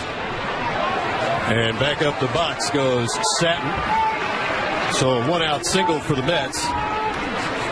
This copyright telecast is presented by authority of the San Diego Padres and may not be reproduced or retransmitted in any form. And the accounts and description of this game may not be disseminated without the express written consent of Bobby Booey and the San Diego Padres. Baba Booey. Bobby Booey. Bobby Booey. Baba Booey. Fafafuhai. See what else I got for you. I got a couple of things here for you. I got Bigfoot talking Big Fart talking about his girlfriend. He's got a girlfriend. He has a girlfriend? Yeah, for real. I mean, he actually has a grown woman. Wow. In that cabin or whatever he lives in. I thought he was in a mental institution. I got Robbie Knievel from some radio show talking about his drinking problems. And I like him, too, because he just comes right out with it. Didn't we have him on once when he was years ago inebriated? Yeah. He likes to drink, and he admits it. You want to hear Robbie Knievel? Yeah. Wish I knew what show this was from.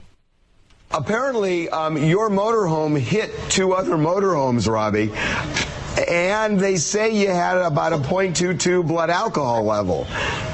Well, I heard that. I did blow a 2 friggin' 9. I was the first guy in jail, and I ended up waking up with 12 guys. But, you know, they take a lot of money at churches. That's the way it goes. But, anyways, yeah, I was drunk. I admit that. I pleaded guilty, and I ride motorcycles and I drink. I'm a friggin' drinking, driving daredevil. I jump motorcycles, I ride motorcycles, and I friggin' drink and ride. And that's my deal. But it's so irresponsible to do when there could be kids out there. It could hurt somebody. Well, there's no kids hanging around surges. Okay, you can kill an adult. And I friggin' drove. I was driving at 11 o'clock in the night, and I was drunk. I admitted it. It's from TMZ Live. I don't like drunk drivers, but at least the guy is honest. He admits that what he does is right. He's not lying to anybody. Yeah, but Howard, how do you stop it? I don't know. I don't know how you stop. You got to put him in jail. I mean, if he's driving drunk, I don't want to get hit by him. Have you learned anything from this? Are you going to try to not drive drunk in the future, or you just don't care? Oh, I have an alcohol problem. I'm a cowboy. I'm not a redneck, but I love whiskey. And I quit for 118 days, and I had to go to the shopping mall and watch people all day.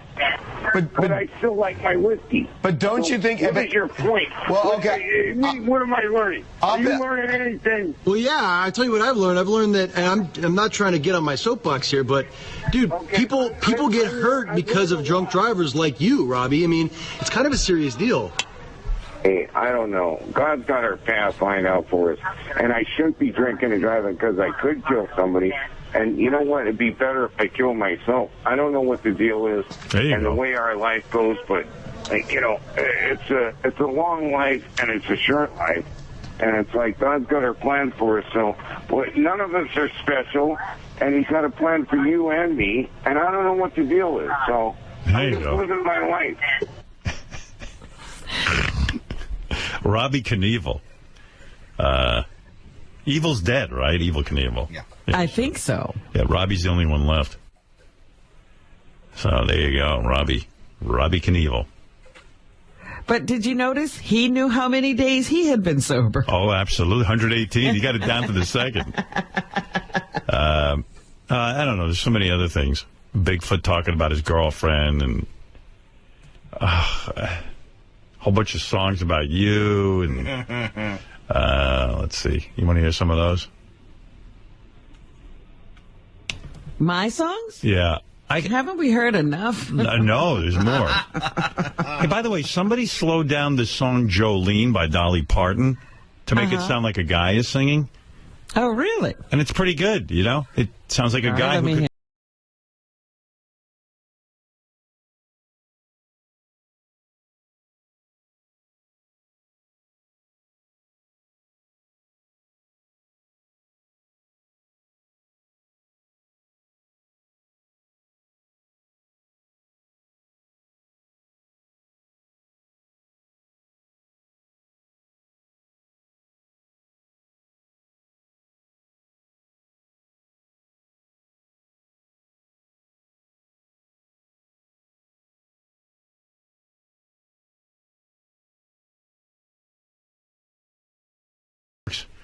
Ronnie has a new hit song out.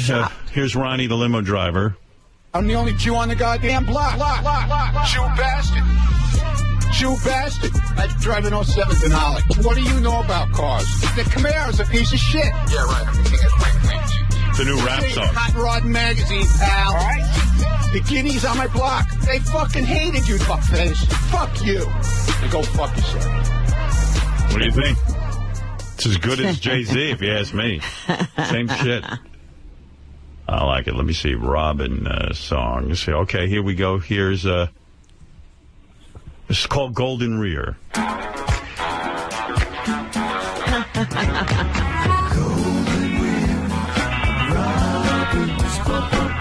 Don't tell me I can't go in your Hershey highway. Come up the Robin. You got a clean coat. What do you think? Hey, no, that little high voice thing. That's kind of cute. I actually like that one.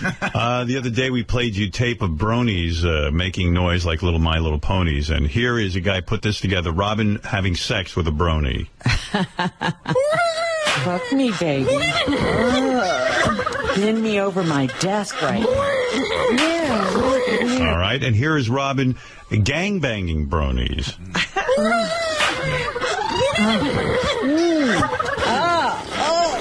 Here is Robin fucking David Lee Roth. You're making me so wet.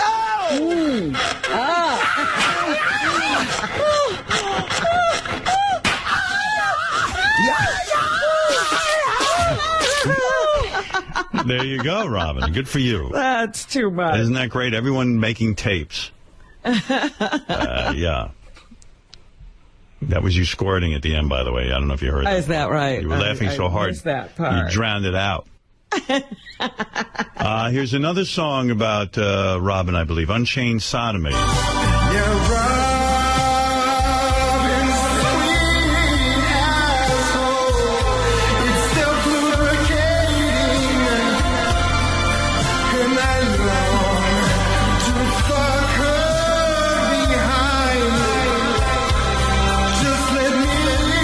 That's a new guy named Matt Evans. What do you think of that? Yeah. Not impressed. Didn't like it? No.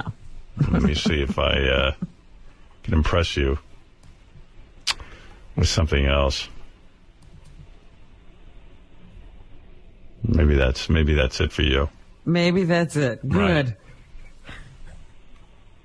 I'm telling you, you could be a Corey's angel if you play your cards right. Tell me if this one impresses you. Robin, come back to Guatemala.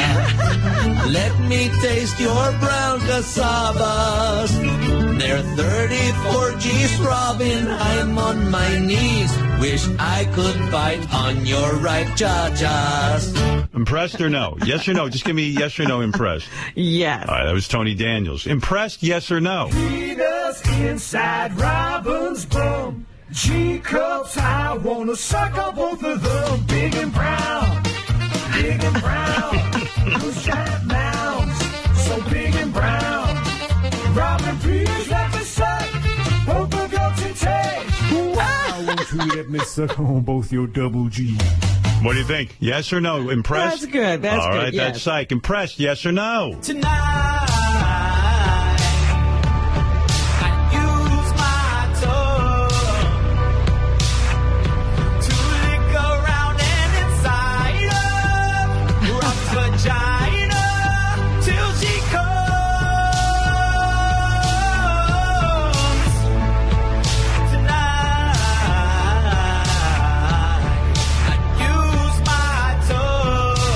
Think? Impressive. All right, that's DJ Day One. He's new. He's a new guy. Impressed? Yes or no? Robin, my sweet, spread those cheeks, get ready for my meat. It's going in your back door. I'll fuck you hard, fuck you deep, till your asshole bleeds and spray you with baby batter. What do you think? Oh, my. Yes. You are. That's Matt Evans. He did that one as well. So he got you with that one. And here's a final one by Matt Evans. Impressed, yes or no? Give me leg, give me thigh, give me Robin's backside. That's impressive, right? Yeah. All right. Ooh, with my spurs all over Robin's titties. Okay. That's Matt Evans. Again, you see, he can impress you, this new guy. Oh, my goodness. All right. Well, I'm going to take a break. When we come back, we're going to talk to John Legend. Ah. Do you know John's music well? Yeah, I don't know it well, but I know of him. Well, John's going to come in here and he's got a piano. We even had a dude come in and tune it. I figured that might be beneficial. That could help. Yeah. Little Chinese guy came in here this morning and tuned this thing. Yeah? Yeah, like spent a half hour tuning it. I hope he knew what he was doing. Yeah. Kids, if you're going to learn an instrument, learn guitar. It's so much easier for us. And you can bring it in yourself. You don't need 5 or 6 people. That's right. It's portable. Anything portable we like. Anyway, John Legend is here. I'm excited about that, to talk to him, find out what he's doing. Howard, he's going to do a song from his new record, but he's also going to do a really cool version of Dancing in the Dark. Oh, yeah. I've heard him do this. It's very good. I saw him do it at the Bruce Springsteen charity event at the Grammys. It's amazing. It's amazing. Oh, you're in for a treat, Robin.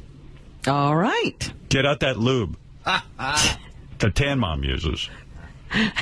Yeah, John is coming by. Talked about his. I was just looking up pictures of his girlfriend last night on the web. She's a beautiful girlfriend, yeah. Super hot. Yeah. Yeah.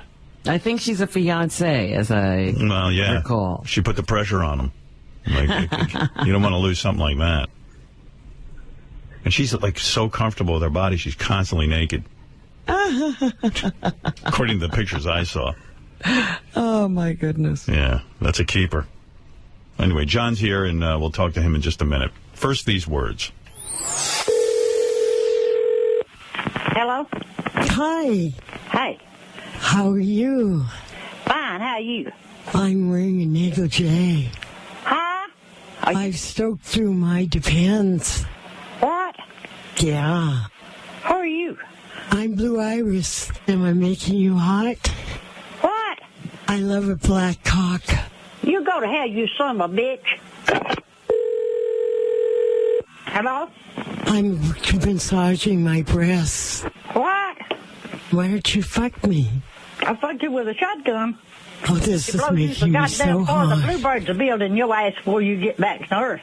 You son of a bitch, and don't you call my goddamn number no more. Oh, my God. Yeah, that's right. Hello? Can I put my finger in your ass? Can I put a 38 in your ass, you son of a bitch? Yeah.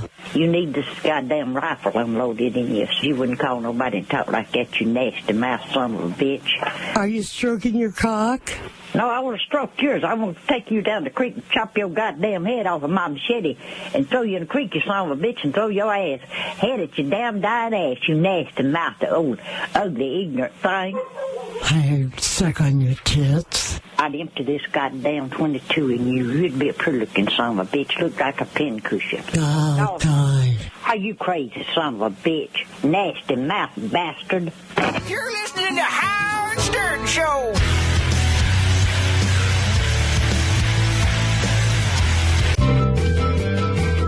Hello? He's 6'5" and he dribbles when he pees. Who's this, me? Am I back? Yeah, I need rock music when I come back. I need to feel important.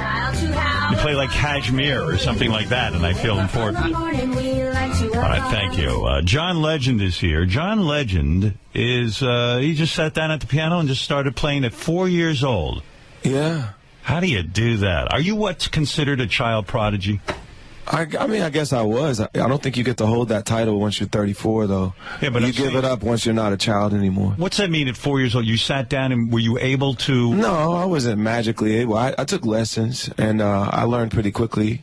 And was then, it a positive experience taking lessons as a kid? The guy who taught you must have thought he was like the greatest teacher in the world, right? Because you... It was an older lady. I went to a music store around the corner from the house I grew up in. Yeah. I grew up in Springfield, Ohio, and she had... she was like this old white church lady, you know? Yeah. And she would teach me hymns and classical songs. And did she teach you how to read music? Yeah. But I didn't really focus on that for a long time. I ended up playing by ear mostly. Most musicians do not know how to read music, right? I mean, professional Most pop musicians either know very little or don't know at all how to read music. At what point did you start to surpass your teacher? This is the Superman part I like. Because you were an exceptional musician, at what point does the 4-year-old who's taking lessons become sort of better than the teacher? Well, I didn't really notice it because I quit taking lessons when I was like 9 or 10, and I wasn't better than her at that point. Right. And I started playing by ear a lot more when I was like 8, 9, 10. And so I was playing in church with my grandmother showing me how to play gospel music, and that's really where I got a lot of my training to play the way I play now. Yeah, I guess my question is it a calling, or I mean, it's just something that's in you, right? Genetically, almost. I don't really believe that most talent is totally genetic. I think some of it's genetic, but a lot of it's just nurture. You're a super smart guy, right? You got scholarships to Harvard, I believe. Yeah. Also, where else? I went to the University of Pennsylvania. I got a scholarship to go there. University of Pennsylvania is Ivy League. You got a scholarship for music or because of your academic work? Well, I was number 2 in my high school class. Look at you. And what'd you get on the SAT? Oh, I forget. It's been a long time. See, I think it was like 1,400 out of 1,600. No kidding. Yeah. See, guys like me don't forget, because I don't think I broke 1,000. I'm like a moron. Once I got into college, my SAT didn't matter anymore. I haven't thought about it since. Did your family want to pressure you to get the hell out of music and do something with your life that might have been a little more secure? I mean, I was the only one in my family that really went away to college, so it wasn't like there was really super high expectations. The fact that I even did that was pretty impressive to everybody in my family, and they just supported me. They always believed in me. Were you, in fact, homeschooled? I was homeschooled for a few years, yeah. That's weird, right? Yeah. Homeschool. Whose idea was that? Your mother's? Both of my parents. It's a little weird. Who wants their kid around that much? Why did they not want you to go to school? Yeah, right. I mean, were you livid over this, or well, my parents were really religious, and a lot of homeschoolers are like fundamentalists or evangelical Christians, and my parents were, evangelical Pentecostal Christians, and so a lot of the times homeschoolers do it because they want to shelter their kids from the world. They want to not have them learn evolution and not have them learn this and that. Right. And so a lot of them homeschool their kids because of that. Right. All right, Jason, that's good with the pictures. You're distracting me even. He's doing a whole photo shoot over I'm there. used to it, man. I'm good, yeah. So are your parents I'm not. objecting? Do they object to your secular lifestyle now? No, they're all good with it. They like it.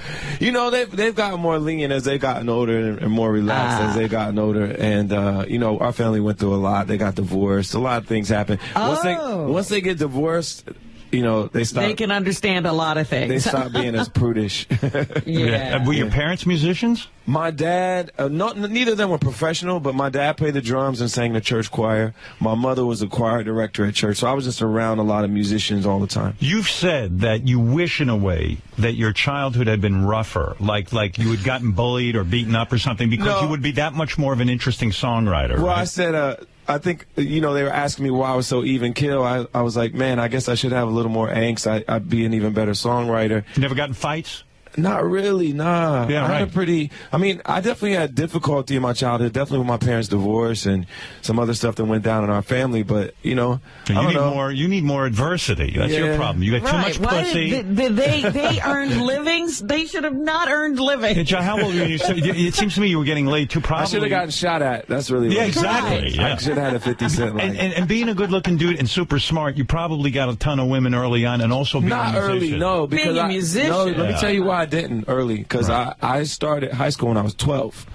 So I graduated high school when I was 16, so I was 2 years younger than all of my classmates. Oh. So girls don't even like guys their age in high school, let alone guys 2 years younger than 2 years younger because you were so smart? Well, I had skipped some grades because of homeschool. Damn, look at you. Yeah. Damn, look at you. Yeah.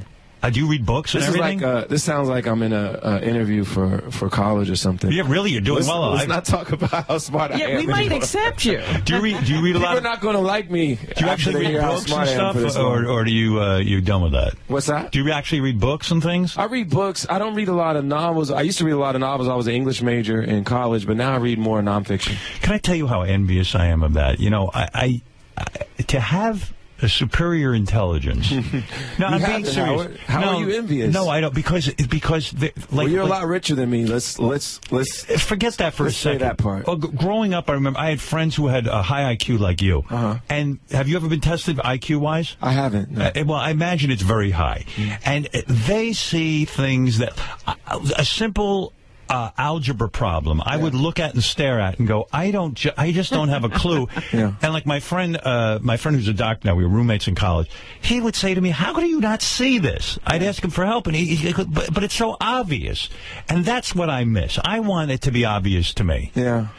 You know, the world is your oyster when you have that kind of intelligence. But I will say that I think there's a lot of myth around people just being born smart.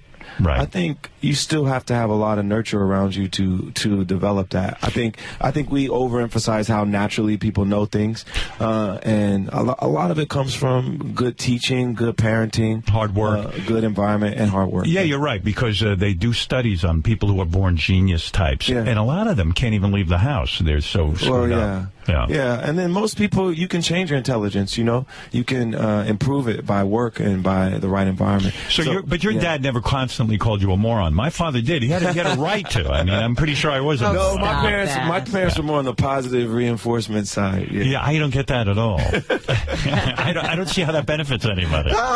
So when you're a kid growing up and you know you're a good musician, do you start writing songs at like 9 years old? Yeah, exactly around that time is when I started writing songs. And, you know, I would watch Star Search and I would watch the Grammys and all these shows, and I would think, well, I'm going to be on those shows eventually. You knew.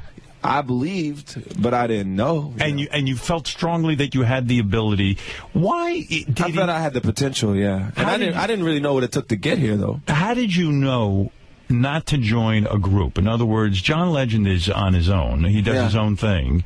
Well, I think I'm just vain, maybe. Is it vain or super confident? Because like when I read the story of Paul Simon, as brilliant a songwriter as he is, he lacked confidence going on stage. So he hooked up with Garfunkel and became Simon and Garfunkel. He couldn't deal with going up there. He was painfully shy. Well, I was in groups when I was in high school. During that time, I was growing up in I went to high school in 91 and 95. Right. And like Boyz II Men was popular with, you know, my generation, Jodeci, all these kind of boy groups that sang like R&B or pop music. And we had like a few groups that tried to mimic that. Right. But whenever I would get with these other guys, I would always feel like I don't know. I would always feel like I was being held back. So I felt like me being solo was always going to be better. Yeah, I mean, you had a lot of confidence. Yeah. Maybe that is your upbringing, you know? Yeah. Were you singing a cappella groups? In college, In college? Yeah. That's no way to get laid, is it? An a cappella group. It's rather cheesy. That's not cool. But, however, in Ivy League schools... Cool. Why wouldn't you join a great, you know, rock band or... like why would you sing a cappella in college? In Ivy League schools, a cappella was actually somewhat cool. Like, it's still not that cool, but it was a little bit cool. You know, you would get attention on campus. You know, you would be known around campus as the guy that was sang really well. But yeah, it's pretty dorky. Yeah. What was the first song you ever wrote as a kid?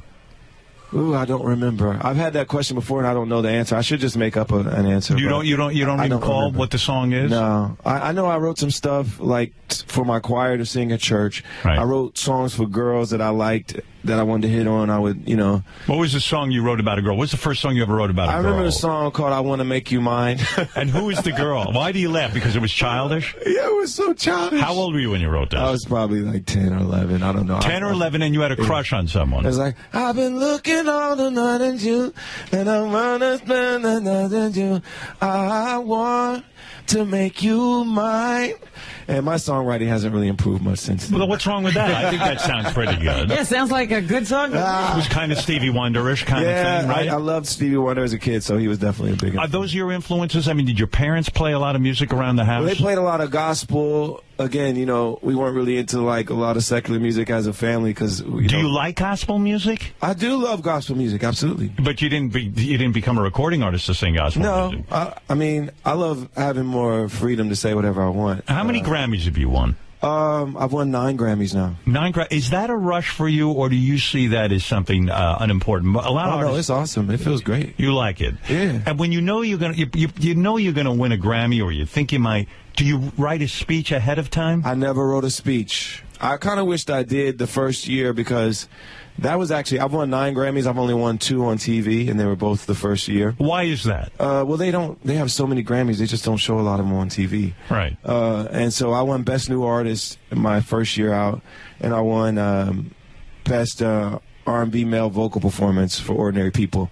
And I got to go on stage and accept both of those. And I kind of wished I had written a speech because I was bumbling around and I forgot to mention people. And is the music business now horrible? I mean, you have a new album out. That's why you're here. Yeah. We're going to talk about that. Yeah, it's called Love in the Future, out September 3rd. Yeah, but that new album, I mean, it's not like the old days where like you've sold a lot of albums. How many albums have you sold? Do you know? Probably 8 to 10 million. 8 to 10 million. And you know, back in the day, if those same albums probably would have sold 30, 40 million albums. The amount you'll sell at the same amount of fame now is much lower than it was, 10, 20 years ago. Does that anger you at all?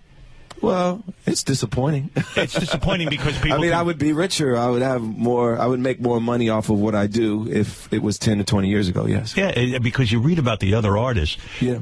They have entire catalogs, and they've sold millions and millions of albums, and wow, what a different world that was. It's a different world, but I'm not crying, don't cry me a river. I'm doing fine. But, if it was 10 years ago, I would make more money doing the same thing. When you hear a kid go, hey, I got your new album, I downloaded it for free off this website, I would be pissed off. That's how you make your living. Honestly, it is stealing. I mean, there's really no way around it. Right. If you download something that people are selling and you get it for free, it is stealing. But what are you going to do at this point? It's too easy. When you were in college, is that where you met Lauryn Hill? Yeah, I was in college. It was the spring of my junior year, and I was directing this church choir actually up in Scranton, Pennsylvania, which is like an hour and a half north of Philly. Right. And I would go up there every weekend and direct this church choir. And one of the girls in the choir grew up with Lauryn Hill and was friends with her and was like, you should come to Jersey and meet Lauryn. She's making her album. I want you to meet her.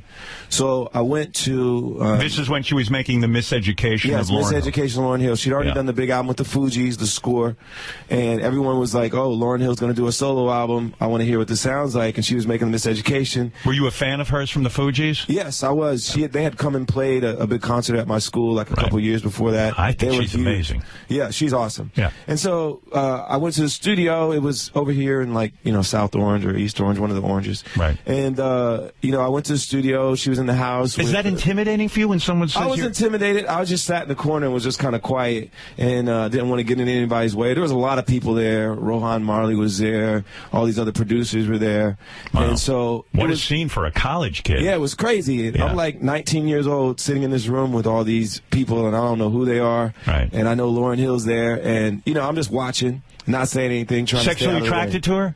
Yeah, she's beautiful. You couldn't get in her pants? Oh, you did? No, I did not. I did not try. Rohan Marley's a big guy. He used to play football. I wasn't trying to get in trouble. Okay, fair enough. Yeah. And so you meet her. Yeah. And you ended up working on her record, right? I ended up, in that moment, my friend was like, John, you got to play a song for her. Let her hear how you sing and play. So I played a song for her. What'd you play for Lauryn Hill? I sang a Stevie Wonder song called Love's in Need, and I played a original song that I did called It's Too Late. And you sat down, and were you nervous in front of her? Here she is, someone who's really been successful. I was more nervous before all that. Once I sat at the piano, I felt fine. Yeah. Yeah, you're at home at the piano. Yeah. You don't get nervous. And you don't screw up. Not really, no. Wow, I screw everything up. It's unbelievable. And that's what always cracks me up. The guys don't even look at the keys of the piano, and they never do it wrong.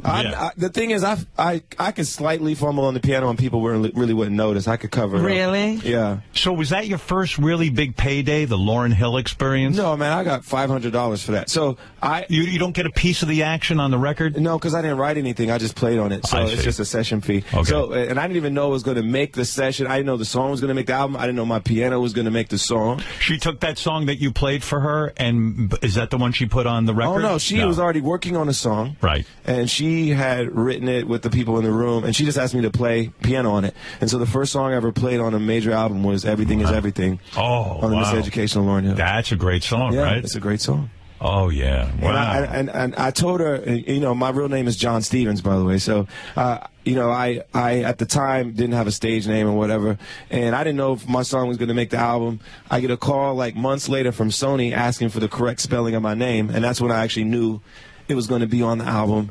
And I was like, John R. Stevens. So if you look in the Miseducation of Lauryn Hill, you'll see a credit for piano by John R. Stevens. The stage name John Legend came about because your friends used to call you the Legend? Yeah. The first guy that called me that was Jay Ivey.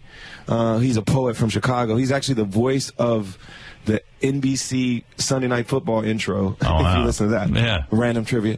Anyway, but why did they call you the Legend? I don't know. I'm kind of an old soul, and I kind of remind people of people that I always had listen to horribly negative nicknames for me. You know what I mean? When I was in high school, they called me Doogie. Add them to your name. Doogie, because of Doogie Howser? Yeah, because I was young. Yeah. Yeah, right. You were the 16-year-old. The youngest kid. Right. And when Lauryn Hill at some point kind of, got in trouble and kind of seemed to make weird in trouble statements. now. She's in prison. She's in prison. Do you go visit her in prison? No, I haven't visited her. Should you? Maybe that's a good move. We're Have not you close reached friends out at all. at all? I haven't really spoken to her since, I spoke to her briefly. We actually did a song together back in 2004. I spoke to her briefly around then.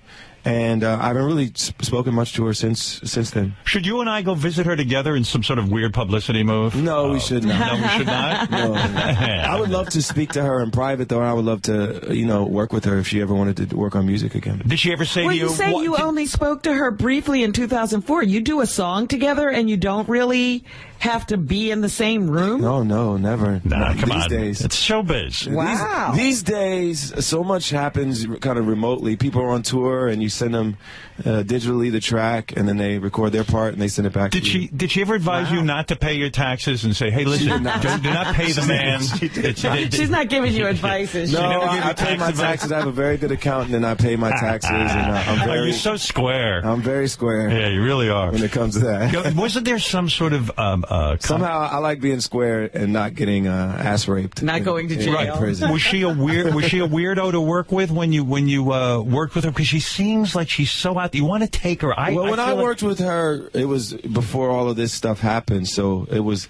But she's such a talent. You wish you could just smack her around a little bit and say, honey, get with it. You just want her to come back, and you want her to, first of all, I don't know what her situation is, and I don't want to judge what her mental state is. Right. But I want her to be happy and healthy mentally. And then, as a selfish fan, I would love for her to make more great music like she made before. You kind of have like a blessed life in a way. When you were in college, your roommate's cousin is like Kanye West or something? Yes, exactly. So my roommate was named Devon, and Devon's cousin was Kanye. Kanye, he would just... I moved to New York in 2000, right? I graduated college in 99. I moved here. Kanye moves here around the same time from Chicago. Right.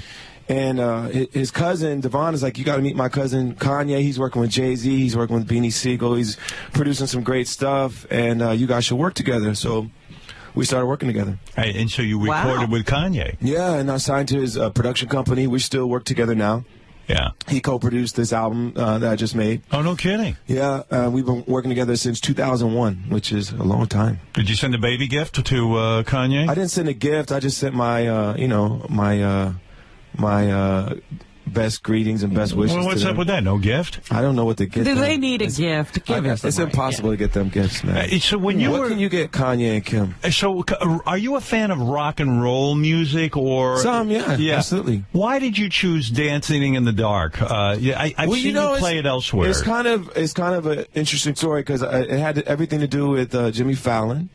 And Jimmy was doing Springsteen Week. Every once in a while he'll do like a week tribute to somebody. Right. And I think he's done like the Beatles or Paul McCartney or something. He's done Bruce, whatever. So he's a big music fan. Yeah, he's a big music fan, and he has the best TV band in the business and one of the best bands in the business, The Roots. Yeah. So The Roots, I made an album with them in 2010 called Wake Up, and we're friends, and we've collaborated together. And Questlove calls me and says, yo, John, I want to do Dancing in the Dark with you for Springsteen Week. And he calls me like 3 days before he wants me to do it. Did you know the song at all? I knew the song, yeah. Okay. I knew it kind of passingly. I didn't know it deeply, but I knew it passingly. So he says, and so I kind of consult with my Springsteen friends, because I didn't really grow up on Springsteen. I knew his stuff, but it wasn't like deeply embedded in the black culture of the Midwest gospel family. But there are people who are fanatical. Yeah, I mean, yeah, absolutely. So one of my managers, her husband, is a fanatical Bruce Springsteen fan. And he was a little disappointed that they wanted me to do Dance in the Dark because it was seen more as like his pop song. It wasn't like one of his deep emotional songs that he's kind of known for. And they wanted me to do something more soulful. But Questlove was like, no, we're going to do like this cool, jazzy, like dark version of it. And it's going to be really cool. And you're going to get street cred with all the Springsteen fans for flipping the song and doing something different. Right. And so I was like, okay, let's do it. So we did it. And it was crickets from the Springsteen camp, you know. Oh, really? And I was hoping, like, I would hear something from Bruce, like, yo, you did a good job, man. Oh, yeah, you got awesome work on my song. Love what you did. Awesome work mangling my song. But it's true. I love when an artist like yourself takes something that you're not typically into, and you kind of make it your own. So did Questlove do this arrangement? Yeah, so Quest and the guys did an arrangement. We collaborated on it after they sent me the demo. And then, so we did it. You know, I felt good about it. Right. But I didn't hear from Bruce. And then, like, several months later, I get a letter from Bruce asking me to sing it at his tribute for Music Cares, which they do every year for the Grammys, which is a big charity event they do Friday night before the Grammys. Wow. And they were honoring Bruce this year, and he asked me to do Dance in the Dark, so I was like, phew, he definitely liked it. So do you hang with Bruce at all when you do the event? I definitely talk to him. I've done a show with him before. We did an Obama fundraiser back in 2008 with him and Billy Joel. Do you get nervous when you meet, let's say, Bruce Springsteen? Not sort of in awe, but like, oh, what am I going to talk about with him? You know, I get that way. That's why I asked the question. I definitely feel like, man, I need to figure out something to have in common with them, or like just some kind of bonding point. And we figure it out usually. Yeah. What are you doing? You working out? Your arms are pretty big. What are you doing? I work out. Yeah. What do you lift? I mean, what do you mean what I lift? What do you lift? What do you bench? What kind of workout do you do? I bench 95, but I do it 10 times, of course. I bench like 180-ish. I forget. Look at you. Yeah, huh? You're in pretty good shape. Yeah, I'm in decent shape. I have a trainer on the road, and we try to stay. Do your dancing.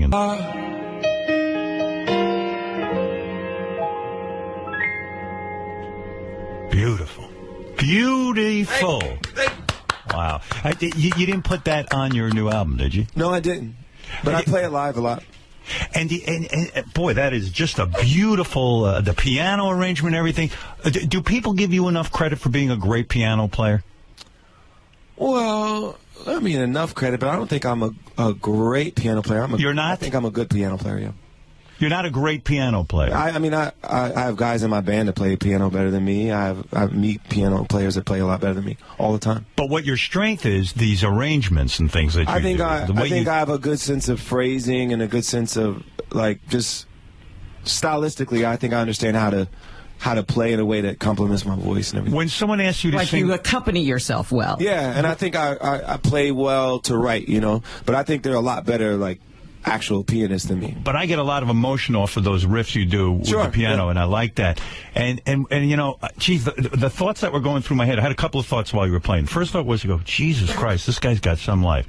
Not only are you a super musician and a singer, you got all that intelligence, enough to go to University of Pennsylvania. You seem happy. You know, like it's just so crazy. You got great friends. You're supposed to be This is going to make people hate me. No, but you got a ton of money. Make everyone hate John. Is there any adversity here in this life? I mean, your girlfriend's hot. I mean, really, what the hell's the problem? Oh, I don't know. Like, you're not on any meds or anything, right? Like, you're upset. No, I'm all good. You probably never even seen a psychiatrist. Right. Have you ever? You have not? I have not. You have dry skin? Are you chalky or anything? So, psoriasis? The heartbreak of psoriasis? I've got secrets. Big penis? I mean, what I hope you do. I hope you have a small penis. I do. I hate to disappoint you, Howard. Oy vey. 9 inches, I bet. Oh, for God's sakes. Is that right? I'm not going to talk about it. When you sing a song like that, when you interpret somebody else's song, which doesn't happen a lot with you, right? You pick and choose. Occasionally, Occasionally you'll get moved by something. And because Jimmy Fallon had you do this song, do you need to know what that song means before you can sing it?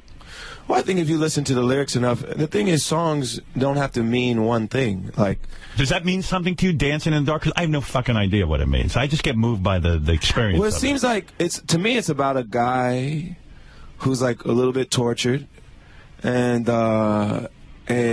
needs some love, you know?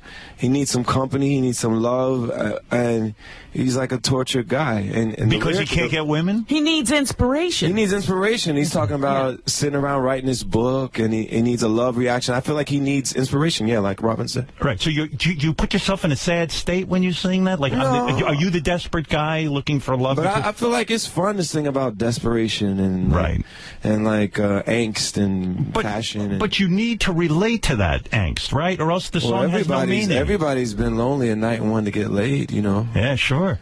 I can relate to that. Yeah, you can? Or I sense with you, in college you started getting laid like a tremendous amount, right? No.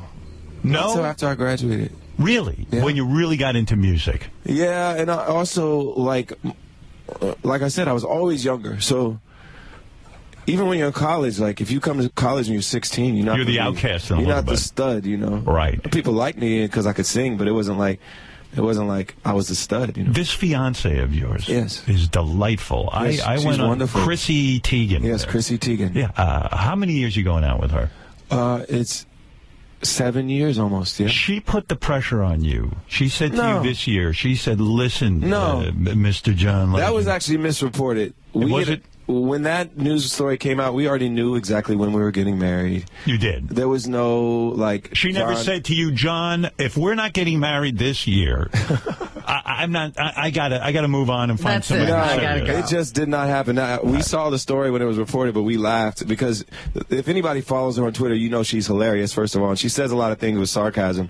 And she was joking when she said that because we already knew the date for our wedding. We knew the location when she said that. There was no uncertainty. She's a very vocal woman. She gets into Twitter feuds and all kinds of things. She's not afraid to, you know, talk shit on Twitter. But do you ever say to her, listen, honey, you're great. I love our relationship, but maybe you got to, like, maybe get somebody to clear some of these things from a PR standpoint. I do not. I love her Twitter. I think it's the funniest thing on Twitter. And because she gets into fights with people. She keeps me entertained all the time. Didn't she Who was she fighting with? Was she fighting with J-Lo? She went to a J-Lo concert? She did not fight J-Lo. One of J-Lo's people... Who would win in a fight? Her one or of J-Lo? J-Lo's people was really rude to her backstage at a show that we did. They kicked her out. In London. They tried to kick her out. She didn't leave. Right. Well, I was performing on stage. It was a concert for women, Chime for Change. It was done, broadcast on NBC recently. We did it in London. And all these artists, Beyonce, J-Lo, Florence and the Machine, all these phenomenal artists were there. But Chrissy's backstage watching me perform. Literally, while I'm on stage, she's adjacent to the stage, watching the screen. And one of J-Lo's people is like, everyone clear the backstage, J-Lo's coming. And I don't blame J-Lo for that, because it might have just been that guy feeling power trippy. So, whatever. Right. But Chrissy, you know, said something about that guy and said, yo, you can't be just doing that. And she's right. Yeah. You can't do that. She stands her ground. She was critical of Chris Brown when the whole Rihanna thing came out of that. And she said, I'm going to say something here on Twitter that, and he was pissed off at her, right, Chris Brown? Well, I think it was more his fans that were angry. Were quite angry. They gang up on people when they don't. Did you say to your fiance, "What are you doing? Don't get started because we have a perfect life." If you start ragging on Chris Brown, who knows? One of his nutty fans could bother you. I don't. I'm not that afraid of his fans. I think his fans they are keyboard gangsters. You know, It's Chris Brown you have to be afraid of. No, right.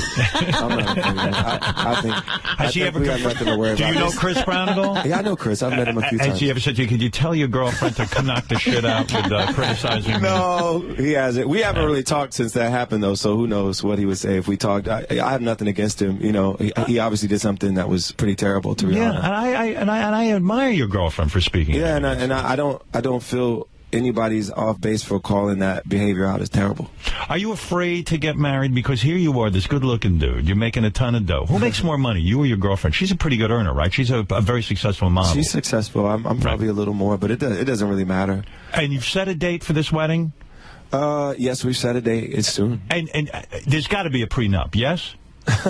Are you going to go the prenup route? I'm worried about That's confidential, Howard. So that's a yes. That's confidential. But rightly so, because, I mean... But she needs protection, too. Everybody needs protection, and prenups are really more about, you know, It's like insurance. It's in case things go wrong. If things do go wrong, you don't want to sit there. It's like pre-negotiating your divorce settlement and not doing it while you're angry at each other. Right. It is uncomfortable, but it has to be done. Sure. Yeah. I wonder if people are going to start putting in the prenup, you can't do one of those shows about exes after we're over. Well, yes, they do. There's a plenty of people that say, we're not going to talk about our relationship after. That's right. And how are you going to work the finances? Are you going to pay for everything in the marriage, or is there going to be I do not know how I've not. You guys live together? Well, you guys live together We've lived together for a long time. And how does that work? The gas bill comes in. Do you pay it or does she? My accountant pays it. And does he go to her accountant and say, let's split? Come on, it's only fair. Everyone's making money here. She's using gas, too. That's right. I don't know, Howard. I'm not going to talk about it here. How does that all work? That's what I want to know. How does it work for you, Howard? I pay for everything. What do you think? Look at me. You think anybody's going to go halves with me? Yes. I'm lucky I get laid. Are you kidding me? I get it. Are you going to be able to remain faithful? That's the big question. Yes, I am. You're going to be on the road. Well, you've been faithful for 7 years, haven't you? Yes. I mean, when I see you playing the piano, I want to blow you. And I'm heterosexual. So, I mean, you know what I mean? It's going to be difficult for you, admittedly, right? Have you had your share of quote-unquote fun with women? I definitely had my share of fun. You've dated hot women, famous women? You've gone through the gamut. Did you get wild? I didn't date super famous women. I've dated some, models that were pretty well known. But, oh, you have dated models? Yeah, but I've had my fun. Let's suffice to say. Did you get You're a young wild? Man. Did you get groupie sex? Did you get? Sure. Did you deliver anal to any of these women? Man, threesomes. Well, she's a very beautiful woman. Congratulations. Absolutely. I like her. I went on the web and I looked at all her pictures, and she's comfortable with her body. I like that. Yes, she is. I am naked. Too. She's naked. Well, you're comfortable with her body? Yeah. I'm comfortable with hers and mine. And you're comfortable with her getting naked. The name of the new album, by the way, which is why you're here, the John Legend album, is called Love in the Future. Love in the Future. What does that mean? September 3rd. Is that a question? Will you have love in the future with your wife once you get married, do you think? It's, what is love in the future? It's sort of about beginning something new and having some optimism about it before I go and mess it up once we actually get married. Yeah, you won't mess it up. You'll be all right. You know what I like about your wife best? I saw that interview with Joan Rivers where she said she never wears panties. Yeah. And she's wearing the micro mini skirt. Yeah. I mean, it's fantastic. Have your church-going parents met her yet? Yes, they have. I hope she puts on long pants when she meets with them, right? Because they're very, very religious people. They're not as strict as they used to be. I see. Well, they understand show business. Yeah. So this song, All of Me, you wrote this what, in 5 minutes, or did it take you years to write? It took me a few hours. Few hours. Yeah. Do the best songs come after just a few minutes? Most of my songs were written in a few hours. Best and worst. All of Me was written where? Where do you want some water? Yeah, go ahead. Scott, wake up. Toss me a little water so I sound decent when I sing this song. And All of Me is a song you wrote in a couple of hours. Where do you write these songs? You laying in bed? You taking a shower? Where's this happening? I'm in the studio. I'm actually at. I was at Toby Gadd's house. Toby's a pretty prolific writer. He co-wrote Big Girls Don't Cry with Fergie and If I Were a Boy with Beyonce and a few other writers. So he's a good writer, and a lot of times for my albums I'll go sit with other writers and we'll vibe off of each other and see what we come up with. I was sitting at the piano, and we were just talking about ideas for songs, and we just started, trying some things. And how does it work? You sit there with him and you start to tinkle around a little bit? I kind of knew what I wanted to write about because one of my managers had sent me a song, and they were like, you should write a song like this, like that you kind of embrace everything about your woman and that you love her fully and completely. So this is you giving yourself, all of you, to your woman. And it's saying all of me loves all of you. I love all your curves and your edges, your perfect imperfections, because when you marry somebody, you're marrying the things that aren't great about somebody. And what's not great about the woman you're marrying? Nothing, of course. Come on, what is the thing? What is wrong? Like, does she have the perfect ass? Does she have the perfect body? There's got to be flaws. There are flaws, are there not? There's flaws. Nothing's wrong with her. And so even the things that are wrong aren't. Are awesome. Well, we'll Isn't see. That right, we'll Robin? talk to you in 5 years. We'll see about that. You might have a laundry list. That's going to be your next song. So, in other words, you write the music first and then the lyric? Yes, usually. Yeah. Okay. Yeah. Does the lyric ruin the music for you? Billy Joel told me that. He Sometimes. said, yeah. Because sometimes it sounds hotter when it's still you're mumbling the lyric. Right. Because when I start a song, all the need bounds on you, my last name. And it kind of sounds cooler like that sometimes. And then you start to put the and words then you put in. the lyric to it, it kind of ties it down. Yeah. And before it has a little more like romance and freedom to it before you actually put the lyric to it. But I'm pretty proud of this lyric. Isn't it frustrating when you write what you think is the best song you ever wrote, and then the public doesn't respond to it? That's crazy, right? Yeah. Can that send you into a depression? No, it hasn't, but who knows? If this one doesn't work, I might be depressed because I think this one has a good shot. All of Me. Yes. All right, let's hear some All of Me, and I'll tell you if you're going to make it or not. Oh. Beautiful. Beautiful. Thank you, sir. Aren't you, you know what I was thinking this time? Aren't you lucky in a way that you can sing your own songs? Because how many guys were great songwriters, but like even like Burt Bacharach and stuff, they couldn't sing their own songs. Yeah. You got to be blessed that way too to be able to play and sing, right? I mean, I'm blessed. No argument there. Because you meet guys who are really great songwriters, and they have to hire somebody to sing for them. Yeah, yeah. But you know, it can go either way. Because with those people like Burt Bacharach, he made a lot of money. Sure. And he didn't have to deal with the fame aspect of it. And some people, fame's not for everybody. And it's okay to be rich and not famous, you know? When you write a song like that, which is clearly about your girlfriend, at what point do you bring that home and say, okay, honey, I want to play something for you right now? And I played it for her almost right after I wrote it, like pretty soon right after. Like you run home excited like a little kid and say, hey, and where is she? I got something here. I got something I want you to hear. Do you tell her it's about her, or you just want to sing it for her? I sang it to her, and she cried. She cried? Yeah. And then immediately you get at least oral or something, right? I mean, right at the piano. Well, you know, she loved the song. She cried. And acted out emotionally, right? Did she say to you after you sang that to her, she goes, I love this song, but what's with the imperfections? What imperfections do I have? She loved it. She loved it. Robin, this is the kind of guy I see you with. Am I feeling it properly here? What about that? Matchmaker. He's matchmaking us, Robin. I imagine. I only want to know what's going on in Robin's head right now. She's seeing you as husband material. Am I correct or not?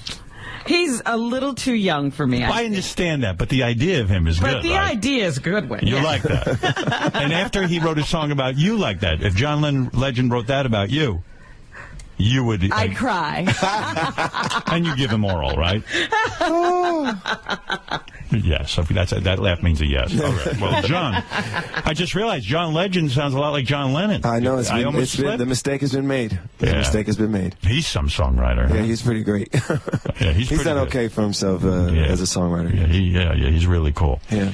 Well, listen, I wish you luck with the album. By the way, the album is on sale September 3rd. Yes. All of Me is the single from the album. You can pre-order it now and get All of Me with the pre-order. Love in the Future is the name of the album from John Legend. And for more information on John's upcoming tour, I guess you got to really go out and support this thing now, right? Yeah, we're going to tour starting October 20th through December 1st. All over the country or all over the world? All around North America during that period. And then I think we're going to do Australia in December. We just left Asia and we did a month in Europe, some festivals just now. Your life's pretty much on the road all the time, right? A lot. I took a break to make the album, but then, you know, once the album's made, you got to go out and... Where you live, L.A.?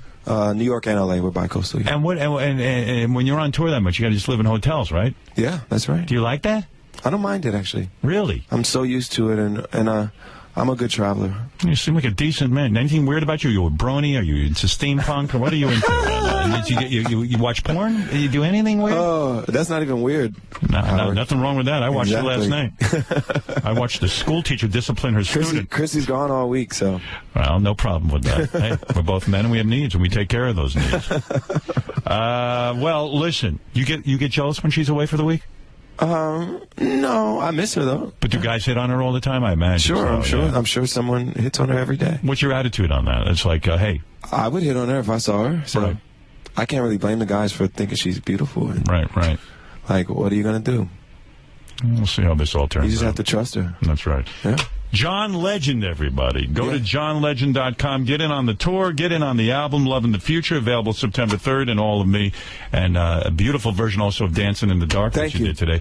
And thank you for doing that for us. I really enjoyed having you. It was truly a pleasure. Truly a pleasure. My first time, and I hope you have me back. Absolutely. Thank you. And I hope you marry Robin at some point. Because I see you as after perfect. this marriage, you'll Wife marry number 2, Robin Clifford. As soon as you realize Robin was the right girlfriend. All right, we'll be back right after these words. John Legend, everybody. Good luck finding a DJ who can move and shake like that. Welcome to the Howard Stern Show, an experience uncensored. No more bullshit. All right, Jason, you're on the air in Farmington, Connecticut. Hey now. Hey now. What a great version of Dancing in the Dark. I thought that was amazing. That's why your show is so awesome, because I always know who John Legend is, but then when you get him in the studio and you hear him talk about his life and his process, I thought that was an amazing version. Yeah, I agree with you. And Fred just told me during the commercial, lest anyone miss that, that Dancing in the Dark, Springsteen wrote that originally for Donna Summer, and that he was motivated. His manager said, listen, you need a hit song, you better write a hit song. So at the last minute, on Born in the USA, when he was putting that album together, he wrote Dancing in the Dark and threw it on the album. I actually heard the latter one about how his manager pressured him. Wow. And I also think everyone forgets that was Courtney Cox was her big claim to fame when she was in the video. Yeah, he pulled her up on stage. I remember that. That was cool. And the second song he did was awesome too. Like I don't really own any of his music, but my 15-year anniversary is coming up, so I might actually buy that and play it that night when we go out to celebrate. Yeah. Beautiful song for that. There you go. Beautiful song. Robin, I kept thinking you must be hot for this guy. I really did. Well, he's an incredibly talented and brilliant young man. What's not to like? Yeah, I just pictured all kinds of touching going on. I wonder if Baba Booey, what he thought about it. He's such a big Bruce aficionado.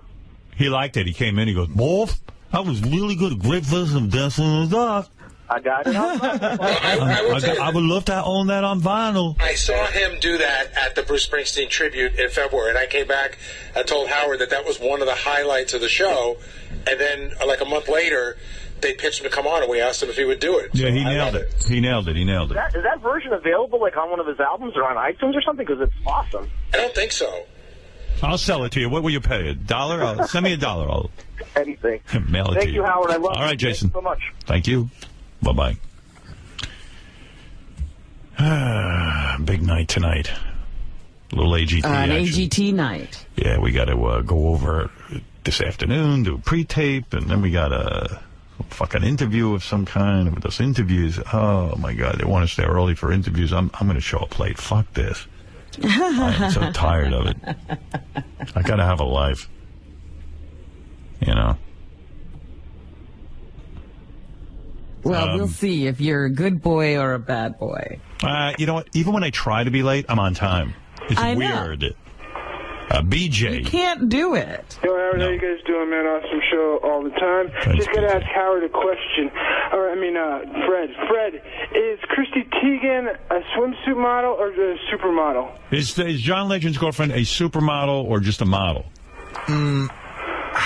My gut is telling me Sports Illustrated. She did Sports Illustrated. Yeah, but that doesn't mean you're a supermodel. You used to say that was one of the major. She didn't do the cover, it did is she? one of the criterion, but there are other criterion that go along with it. Usually endorsement deals and things of that nature.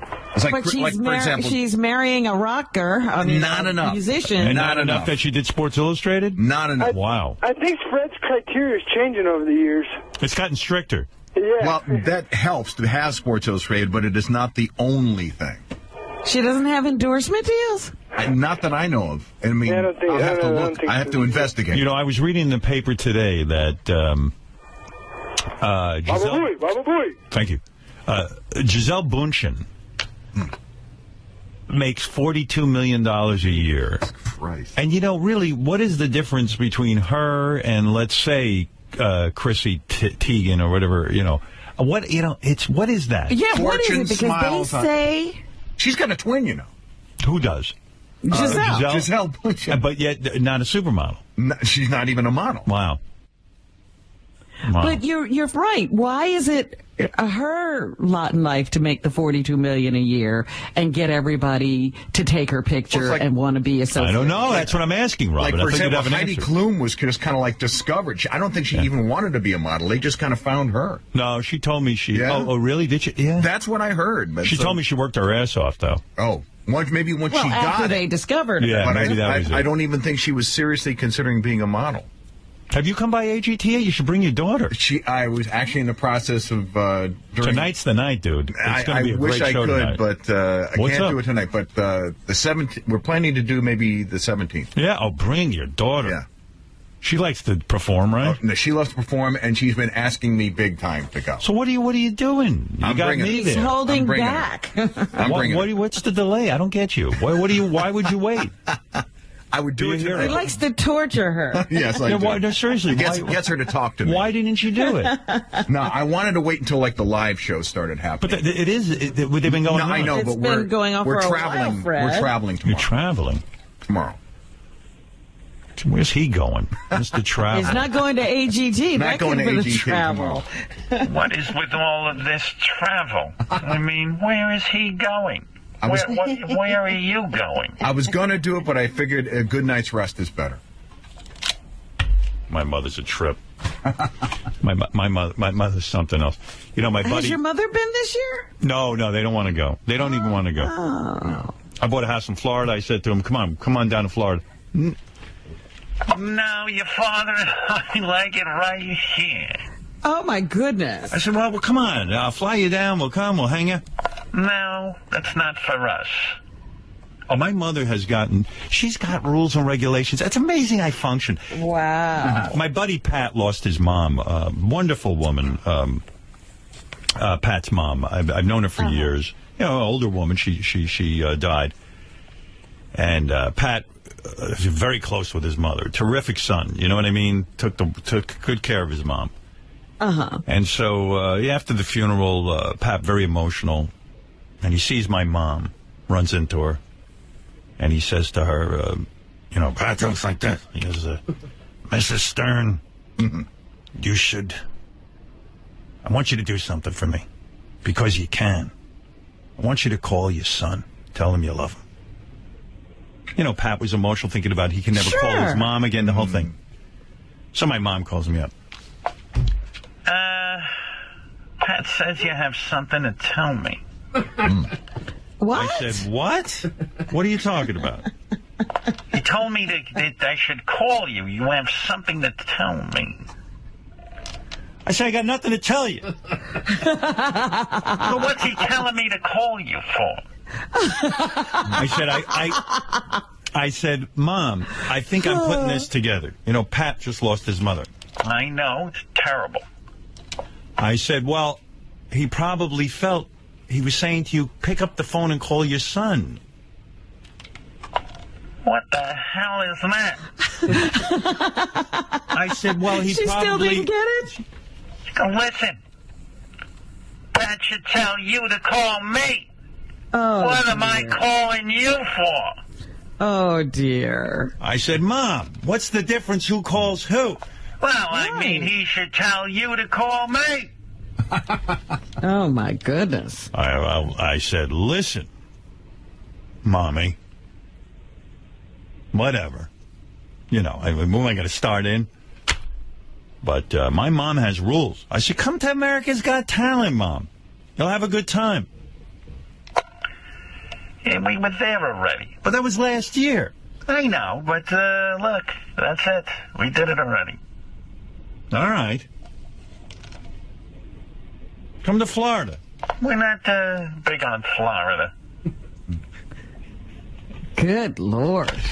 Listen, my parents, they have their routine, and that's it. What about being big on you? Oh, the big shot. I mean, look, we're proud. Listen, Robin, we're proud of our son. Yes. I don't need to go to AGT to be proud of my son. That's not my... I'm saying, why wouldn't you want to spend time with your son in Florida? Have you ever seen my son? Oh. You know, he's fought, man. Oh, stop it. Oh, please. My family is something else. Believe me, I'm the same way. I've turned into them. You would go to visit them, wouldn't you? Why don't you go spend time with Howard? I do. Well, good for you. I'm not looking I love spending time with I'm not looking for that. Yes, Balls, you're on the air. Hey now. Hey now. I just want to tell you, Johnny Legend was kind of a dude that went under my radar and very little exposure to him. And after hearing his performance, I think I want to go hear more of the stuff. He seemed like a really cool dude. Yeah, I learned a lot today about John Legend. I liked him very much. I had a question. It seems like, I'm not real familiar with him, but it seems like most of his music is inspired by, like, love songs and maybe getting pussy. You think once he gets married, that'll change his style at all? You know, that is something to worry about. What did you say, pussy? Pussy. Pussy, wow. What are you, French? Pussy. Well, you know, listen, songwriters, you know, it's something that's very interesting. I've interviewed many songwriters, and they need to be very in touch with their emotions, and they need to be in an emotional state to write these songs. You know, they really do. And so they've got to, you know, I think that's why a lot of them end up getting divorced and stuff. They're afraid their mojo goes. I'm not kidding. It becomes a superstitious kind of thing, like a ball player. That's what I was wondering, because you've heard that in the past to certain people, and they just said he's already probably in the height of his popularity, and that after that, I don't know if it'd be the kiss of death if something happened. Or...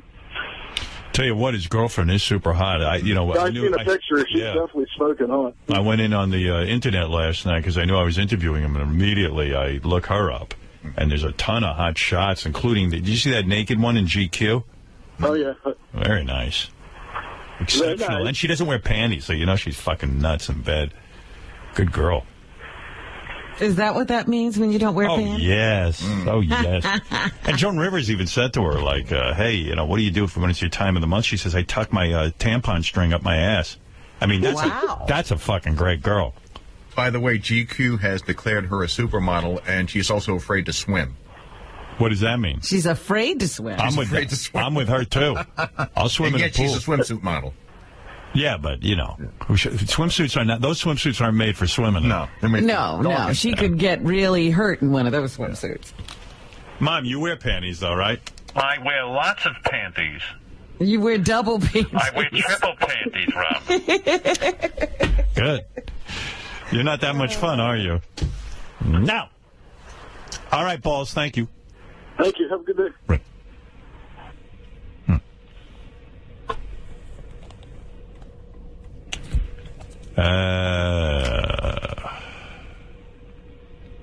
I was thinking about David Arquette yesterday. You know, he called in with his message of positivity. Yes. And I was like, David, you sure you're calling the right show? You should be calling Oprah with that message. I'm the least positive fucking guy. You know, you call this show. Who's he talking to? Yeah, call in, talk about doing coke and doing lines off strippers' asses and give me a description of Courtney Cox's boobs. But when you're going to do a show about paying it forward, you know, that's an Oprah call, right? Yeah. I think anyway. Paying it forward. Oprah's done whole shows on that. Although we did a show yesterday on scrotal trauma, which, by the way, is the name of my new band. I'm coming out with music. That's a great name. Yeah, I've already copyrighted No music, but a great name. Yeah, I don't have any good music yet, but I've got a cool band name. Scrotal Trauma. And now, ladies and gentlemen, on our stage, Scrotal Trauma. Oh, what a ring to it. I know we're going to do the news now, but there is a story in the news. If you're going to do it, then you can stop me. What's but the 70-year-old guy in Australia who inserted a fork in his penis. Oh. No, I don't know that. This is unreal. I read it yesterday, and I was cringing. I'm going to read this to you straight right out of the fucking article. A 70-year-old Australia man was hospitalized after inserting a fork into his penis for sexual gratification. Into his penis. Get out of here. What kind of sexual gratification do you get from that? A 4-inch steel dining fork had been self-inserted into his urethra. 12 hours. I know. My balls literally twist when I hear this. before he entered the hospital. The fork was not visible to the naked eye outside the penis. He got the entire fork. He got the whole thing in there. How the fuck he did this? With the patient under general anesthesia, doctors at Canberra Hospital's emergency department. Look at that. That's the x-ray, by the way. We're able to extract the fork, and the man voided well and went home post-procedure. You know, and by the way, the guy... You gotta say, that's a tribute to the human body. That's crazy. Richard Christie's next stunt is very apparent to me now.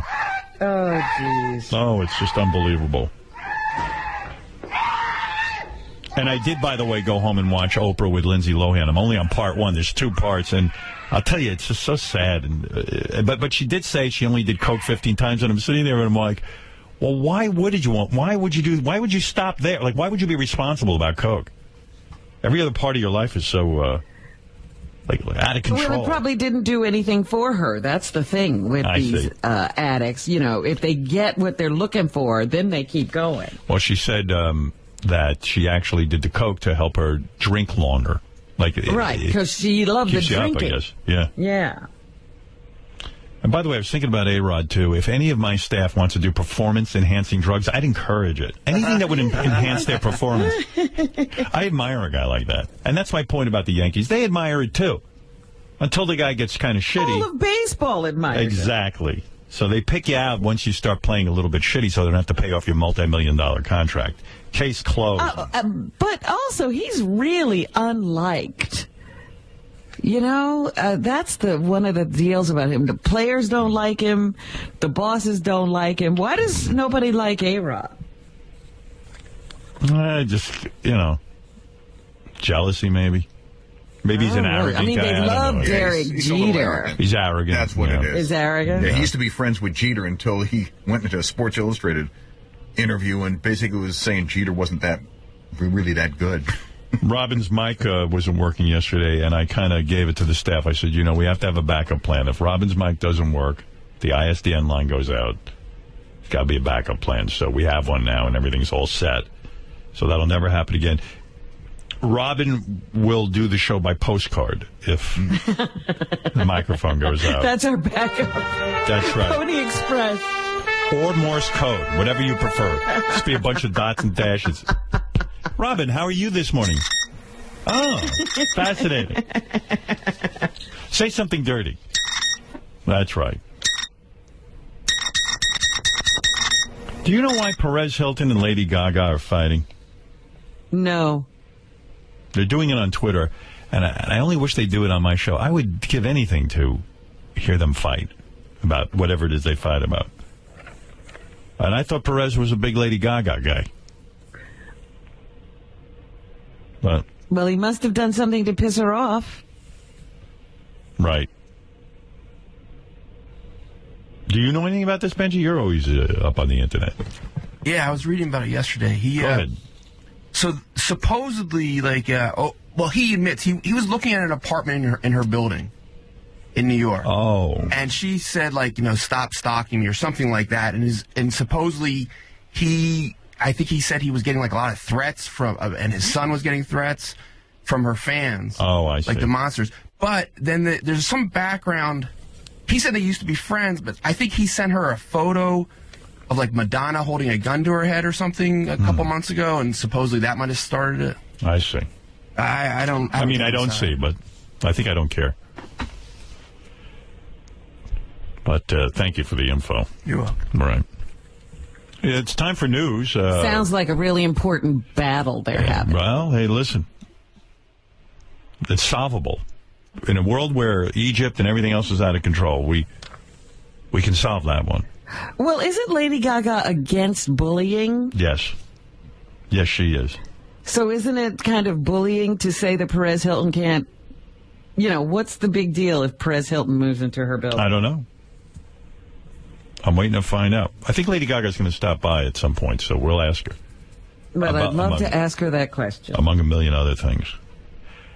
Monday, we're having a big FMEs week, whole week-long tape special featuring the best and worst of the year from over 2 decades of our show. The FMEs start Monday, August 26th at 6 a.m. East on Howard 100. I think that's 6 a.m. Eastern. But anyway, it's time for Nude. Pretty Robin, I am so close to shooting jism. Big titty Robin, open your mouth, I'll shoot it there. Please drink my cum.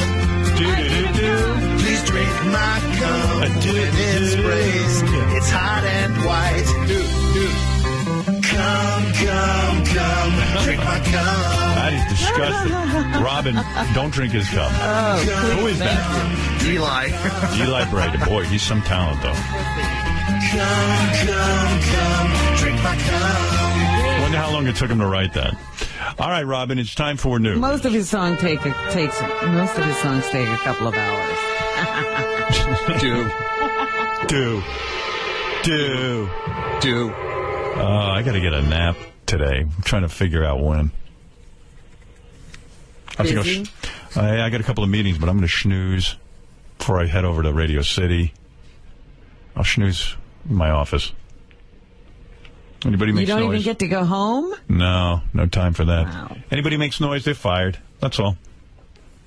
I was listening to this. I'm such a shitty fucking boss. I can't fire people. You know, I suck at that. This guy from AOL, they got this tape where he just fired a guy like right in the middle of a meeting because he was... Right. Did you hear the tape? I didn't hear the tape. I read about it. This fucking guy knows how to manage. Listen to this guy. Tim Armstrong, CEO of AOL. Third thing is if you don't use Patch as a product and you're not invested in Patch, you owe it to everybody else at Patch to leave. If you think what's going on right now is a joke and you want to joke around about it, you should pick your stuff up and leave Patch today. And the reason is, and I'm going to be very specific about this, is Patch, from an experience, Abel, put that camera down right now. Abel, you're fired. Out. Wow. If you guys think that AOL has not been committed to Patch and won't stay committed to Patch, you're wrong. That was some fucking move, huh? Abel, you're fired. Your life's just been ruined. Out. Wow. Who's Abel?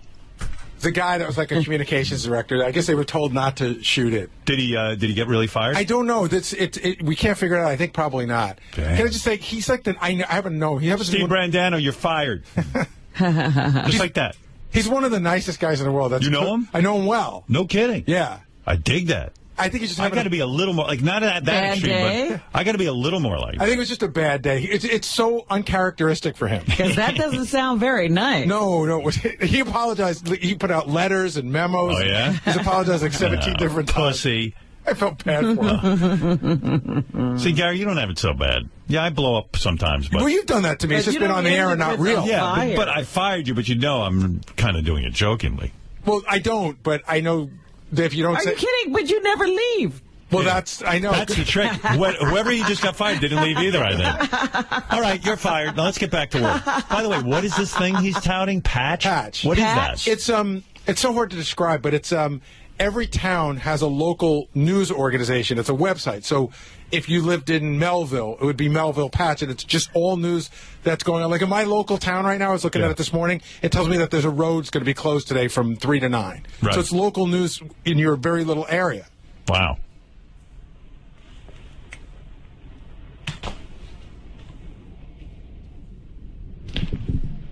Oh, here's the information. The guy, he got fired.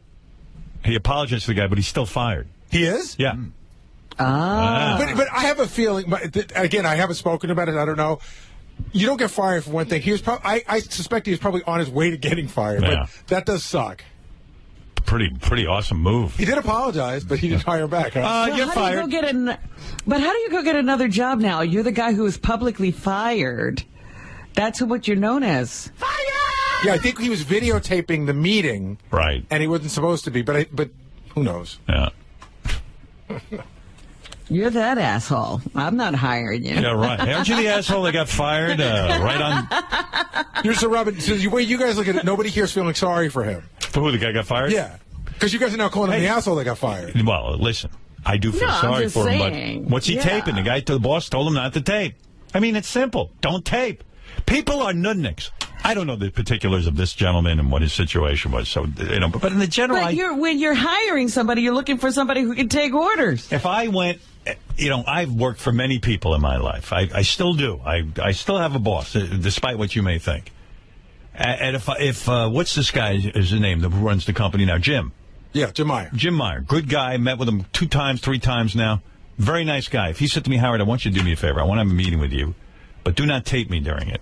And I taped him and he fired me. I'd say, you know what? That makes fucking sense. Well, aren't you surprised at the places people now take out their iPhone and just start taping? Like, it just seems to be like a regular part of life. But if my boss says don't tape, I don't tape. That's my point. That's right, Robin. We don't. I mean, I see these people every minute with taping. Everything has to be recorded. Yes, Rich. Hey, man.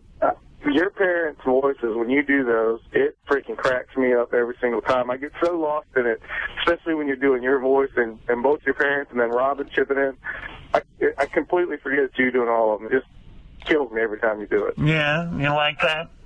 Do you think they believe you mean? I love it. I don't love it, and your father doesn't love it. And when you did the knife and the penis, what do you think your parents would have to say about that? What, with a knife and a penis? The fork in the penis. Who does nonsense like that? I mean, really. I mean, people are ill. It's sad. Just imagine that's your son. It's sad, I said, Ben. Who are you talking to? I'm talking to Howard. Who? Howard. Who? Howard. Is Howard on the phone? What with the penis? He was talking about a gentleman who put in his penis. He had a fork. What? A penis fork. A penis fork? Well, I'll tell you later. Listen, that's nonsense. What do you mean it's nonsense? That's the obvious. It's obvious, of course, but people still do it. He did it for sexual gratification. Who is that, Robin? Yes. Yeah, and you think he liked it for sexual... Well, I couldn't That's what understand you like, Robin? No, I couldn't understand how that could be sexually gratifying. I was just saying. That's a strange thing to do. You see how exhausting it is talking? I'm doing an impression and it's exhausting. That's great, man. All right. Thank you, Rich. All right. Robin, you were doing the news. Please continue. Well, I didn't even get a story out yet. Oh, you haven't? Do you think you could do the news without doing one story? That would be a novel. I want to do stories. All right. First of all, there seems to be a spate of suicides going on out in Hollywood. Yeah. First it was Gia of The Bachelor. All these people work for Disney, right? The Bachelor's ABC, the Disney Kid... And then this Disney kid who was the star of Jet Jackson and has continued to work. His name is Lee Thompson Young. He's currently starring in the Rizzoli and I think it's Rizzoli and Isles. It's a TV show. I don't even know that show. TNT. I think. Yeah. Robin, I don't know that show. Well, you don't have to know every show, but continued to work as an actor. He was even on Friday Night Lights. Oh, who did he play? I One love of that. your favorite shows. He portrayed the running back Chris Comer. Oh, Chris Comer. In the movie Friday Night Lights. Oh, the movie, Did you see the movie? Yeah, I saw the movie years ago. But okay, so he was the running back. Who wrote 29 and directed years old. the TV show? What? Who wrote and directed the TV show Friday Night Lights? Friday Night Lights. Peter Berg. That's right. And Peter Berg had a full article on him in the New York Times Magazine. I saw that. I said, look at Howard's friend. Yeah, I haven't read it, though, yet. I have it. I have it too. I only read like the first bit, and I wanted to say to you, it seems that he does this boxing thing with everyone. Yeah, it's his big thing. He starts teaching me how to box. I was like, dude. Because then he made the reporter box with him. Yeah. Who does he date? He dates Whitney Cummings. Right. Oh, here's a note. The kid who committed suicide played Cyborg on Smallville. I'm trying to remember Cyborg. Jeez, I'm I drawing don't a blank. remember. I was out of there by then, I guess. Right. Yeah. You bailed early. I didn't watch. I bailed. I couldn't take it anymore. I'm proud to say. Superman never flew. I've seen every episode of that show, Smallville. Do you know I've seen You're every... committed. I never... All the seasons it was on, I never missed one. Did he ever fly? I think on the last one, yeah, it was frustrating. Oh, I was like, I'm out of here. Superman can't fly. He's always running everywhere. Steve, you're on the air. Yeah, it was frustrating. Steve, go ahead. Yes, but anyway, yes, he was that retarded young Superman. man. Yeah, He that couldn't young figure out how to man fly. died of a self-inflicted gunshot wound, apparently, Howard. I see. Sorry to hear that. Steve, go ahead. You're on the air. Hey now. Hey now. Howard, always wondered why you're still using a condom if you're not going to plan to have kids. Why not just do a vasectomy? I'm not doing a vasectomy. Number one, I read that there's a higher incidence of prostate cancer in people who've had vasectomies. I read that years ago. I don't know if that's still true. Secondly, I'm not going to go to some doctor while he cuts into my balls. I've got a small penis, too. I don't want the fewer people see Any that. mistake is a bad one. Right. If he makes a mistake. And I have a buddy who got a vasectomy, and his balls blew up super big. And they did go back down again. He had to sit on ice. I'm just paranoid something could go wrong. I'm an older guy who has no trouble getting an erection. I've got a pretty good stiffy, and you know what? I don't want to fuck with any of that shit. And a rubber is good for me because, quite frankly, it slows me down. I still come way too quick. He's enjoying sex the way he has it. I love why it. are you trying to upset him? I mean, I like it. And honestly, with my size, the condom makes my cock a little bit thicker. And every sort of little thing I can put, believe me, I should put a sock on there. Yeah, if it adds to girth, I'm wearing it. So have you never had sex with Beth without wearing a condom? Well, a few times I've gotten carried away. I have. But, you know. Just curious. This comes But you for hire. don't necessarily prefer it? It never occurred to you, wow, that felt really good, Feels and great. I should keep going that way. I love it. But, you know, I can't allow myself that pleasure. Why should I have too much pleasure? And she doesn't want to go on the pill? I would not allow anyone I was with to make that horrible sacrifice of going on the pill. That is a chemical that Well, cannot to say be good. I would not allow. That's right, is like the a weird Taliban. thing. I say to Beth, do not do it. What are you talking about there, fella? I would not go on the pill myself, and I would not expect my woman to be on the pill. Well, that's different. You're advising her. You're not, ruling her. I want to rule her. She don't listen. Yes, Jeanette, you're on the air. Hello? Yes. Oh, hi, I'm on. Yes.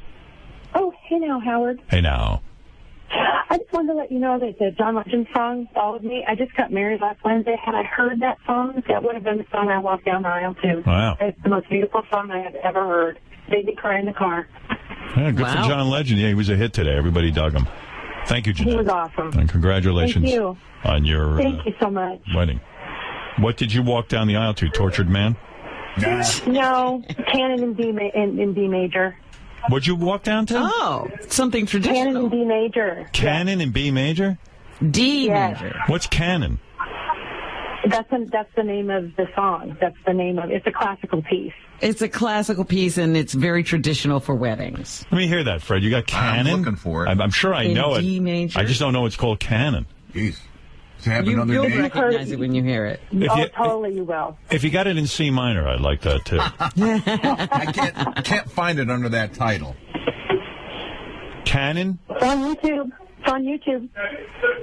That's where I found it. Well, Make it happen, Fred. I'll look for it. All right, thank you, Jeanette. Thank you. Well, wait, Fred, you have it or not? I'm looking. I can only type the Taco Bell. My. You got it? Yeah. Oh, I know this. Yeah, everybody does. I think Jimmy walked down to this. Jimmy just sort of appeared on stage and then... Well, yeah, he doesn't walk down the aisle. Molly walks down. Yeah. He just kind of popped out from under a tree or something, like a Keebler elf. All right. Thank you. How many people threw up when you walked down to that? Nobody. Did they throw up? It was beautiful. It was overlooking Lake Tahoe. Wow. How old are you? I am 50. 50? Yep. Second marriage? Yes. Where first husband divorce? Yes. Are you in good shape at 50? Yes. I don't look 50. I don't look. People are shocked when they find out how old I am. 40 is the new 50. I mean, 50 is the new 40. Whatever. Do you look good? Of course. Ah. You've had kids? Yeah, I have one. He's 28. Your stomach still tight? Sure. You can wear a bikini? Sure. Wow. That's pretty good at 50. Good for you, Jeanette. Well, thank you. Congratulations.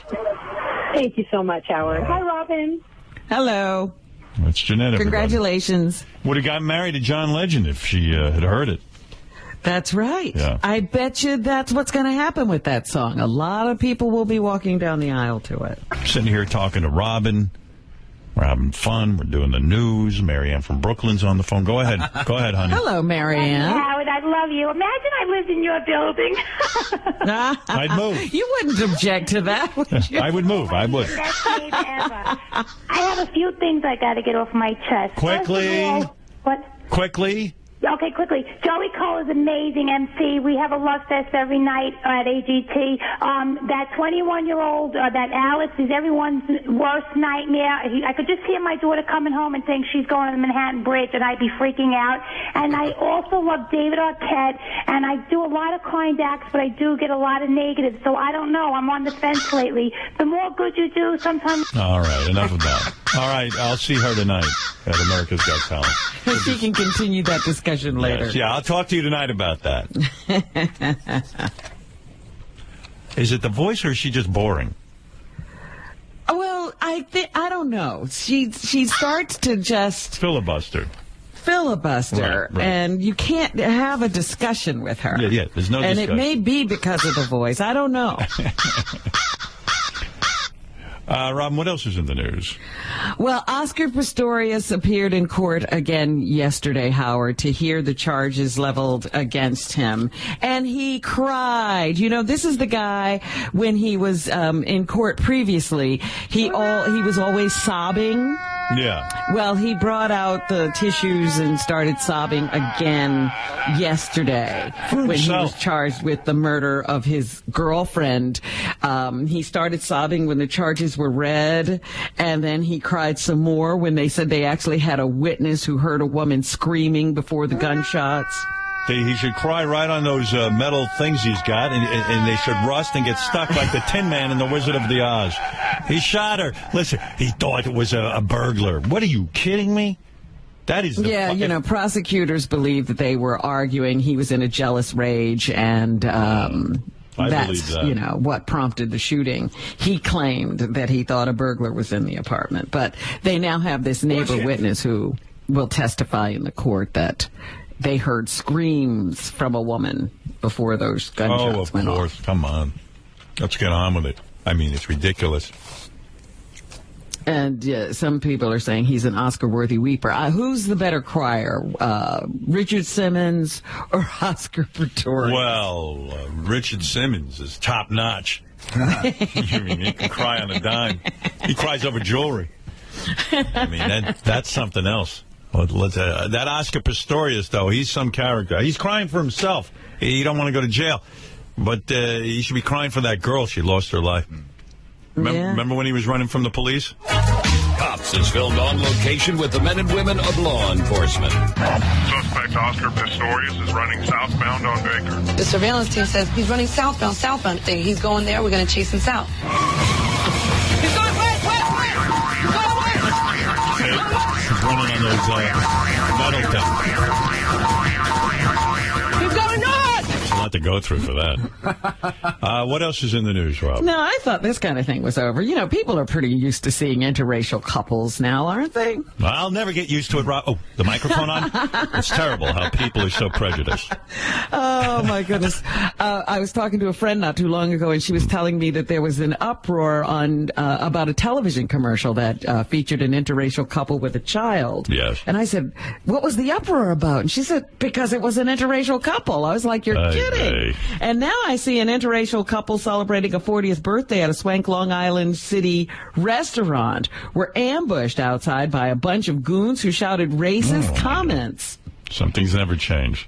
The NYPD's Hate Crime Task Force is investigating the attack on Jacob and Billy James Vogel as they left She about 1 a.m. Saturday. Supposedly one man kissed the woman, Kelly explained, and anti-gay remarks and racial remarks were made. So I guess that's still going on. Yes. I'm shocked. Robert, you're on the air. Howard, I just can't give you enough props. You're incredible, and I'm not blowing smoke, and I'm not looking for anything. But your freestyle with just picking up the phone and talking to people, your mother, impersonating your mother and father is hilarious. It's hilarious. If you were trapped in my head, you wouldn't think it was hilarious. Robert, thank you. You're a great fan. Thank you very much. You're the best. Very nice of Robert from Cape Coral, Florida. Who gets more grief these days, gay couples or interracial? I would have to think gay couples, no? I would Maybe not. It might be equal. Yeah. Yes, Jeff. Go ahead. Jeff the Drunk Robin, your favorite. Hey, Howard. Hi. Good morning. Good morning. I just wanted to ask you, I had a comment to make. I just wanted to ask you. Wanted to ask you. I have a comment to make. No, I have a comment to make. Somebody's been hitting the sauce. No, I haven't. Right. But I just wanted to say that I truly believe that Eric the Midget doesn't think that it's serious about me going for the role. Because you give him no, he thinks it's serious. He is going to go up against you and act and hopefully win the role. He says he's ready. Yeah, it's going to happen. Okay. He's taking it very seriously. I have both parts memorized. Very good. And I'm ready. All right, we're looking forward to that bit. That'll happen very soon. Stephen, you're on in Greer, South Carolina. Yeah, hey, Howard. Hi. You know, I had to put my cat down, my 17-year-old cat down on Friday afternoon. Very painful experience. Oh, Howard, you know, and that's why I'm calling. I mean, you went through this with Bianca, and I didn't put Bianca down. She actually died at home, but it doesn't matter. It's very, very difficult. Yeah, you know, I'm thinking, I want to, you know, get another cat. I've got a dog and another cat, so there's usually 3 around now that there's. Well, two, I'll tell you what, Beth and I are so involved in this cat rescue. You know, we go in and we rescue these kittens from kill shelters. And my house right now, I got about 9 or 10 kittens. It's a zoo. But you know, it's fantastic, though. I'll never complain about it. They all would have been dead. They're all fantastic. If you could see these kittens, and so many great people from our show have adopted them. They all joined. Is that right? We have a Facebook page called Bianca's Furry Friends, and they all communicate with one another. You can go on there. And it's really a very gratifying experience. And Beth and I have devoted this coming year to raising money for this edition. We're going to build onto North Shore Animal League. And they're going to create a place where these animals, while they're waiting for their permanent homes, to have a place they can roam and not be in cages. It's going to be quite spectacular. But it's been great actually meeting a lot of you and getting involved with you with these kittens. I photographed them, and I've been talking to a lot of the people. I just shot the calendar for North Shore Animal League, and all the money is going to go toward this building that they're going to build. So order the calendar, and it's a nice thing. And, you know, it's like a $20 donation or something around that amount of money. And you would be helping a very great cause. So, Stephen, I know what you're going through with your pet. I'm caught up in the whole thing. Believe me, I am really touched by people and the emotional bonding they have with their pets. Robin has 3 cats. Well, I get along better with the pets than with people. I mean, pets, they're so innocent. They're better than 100%. People. They're much easier to relate to. When you want to learn about unconditional love, look at the love of a pet. Right. Or hang out with Fred. He loves me unconditionally. I can do whatever I want to him, and he still comes back for more. Look, watch this. Fuck you, Fred. Oh, thank you. See? What'd I tell you? Wow, what a nice guy. That's called unconditional. That's why he's my real true friend. Right, it sounds like I need to rescue another one. Watch this. Yes. Fred, go take a shit for yourself. Okay, right in the box. There you go. Fred's licking my face right now. You can't see this, but it's amazing. All right. Stephen, I wish you luck. You know what? I'll tell you, it is good medicine. If you were in the New York area, the tri-state area, I would give you one. I would let you fill out an adoption form for one of these kittens we have. Well, I've rescued everybody in the family. I mean, dogs, cats. I mean, it's been going on my whole life, and it's just, it hurts, man. It just really, really hurts. All right, Stephen, I wish you luck with that. I'm sorry you had to go through that. But, Robin, what else is in the news? It's part of loving an animal. And they don't loving, last as long as we do. And loving Fred. And loving Fred. And Fred. Newly released court documents show that Dzhokhar Tsarnaev suffered a serious gunshot wound to the head before being captured by police on April 19th. The federal court documents unsealed yesterday detailed testimony by Dr. Stephen Ray Odom, who testified about Tsarnaev's condition 3 days after the accused Boston Marathon bombing suspect's arrest. Odom testified that Tsarnaev sustained a high-powered injury that entered the inside of his mouth and exited through the lower left side of his face. The force of the gunshot resulted in a fracture at the base of his skull, as well as injuries to his vertebrae, throat, and mouth. Odom says he could not determine if the gunshot was self-inflicted. So, Fred, I love you. Yeah. I do love you. You're going to be incredibly hard to put down one day. Oh, no. Yeah. Is it time? Well, is Fred showing signs that... Fred's getting older, and if I see him suffering, I'm bringing him right in. Right now, he still seems to have a pretty good quality of life. He has a very good quality And now that I know that, I'll be hiding. No, I would put you down. That's what any good owner does. There you go. Dick Van Dyke is okay, but his Jaguar is a little worse for wear.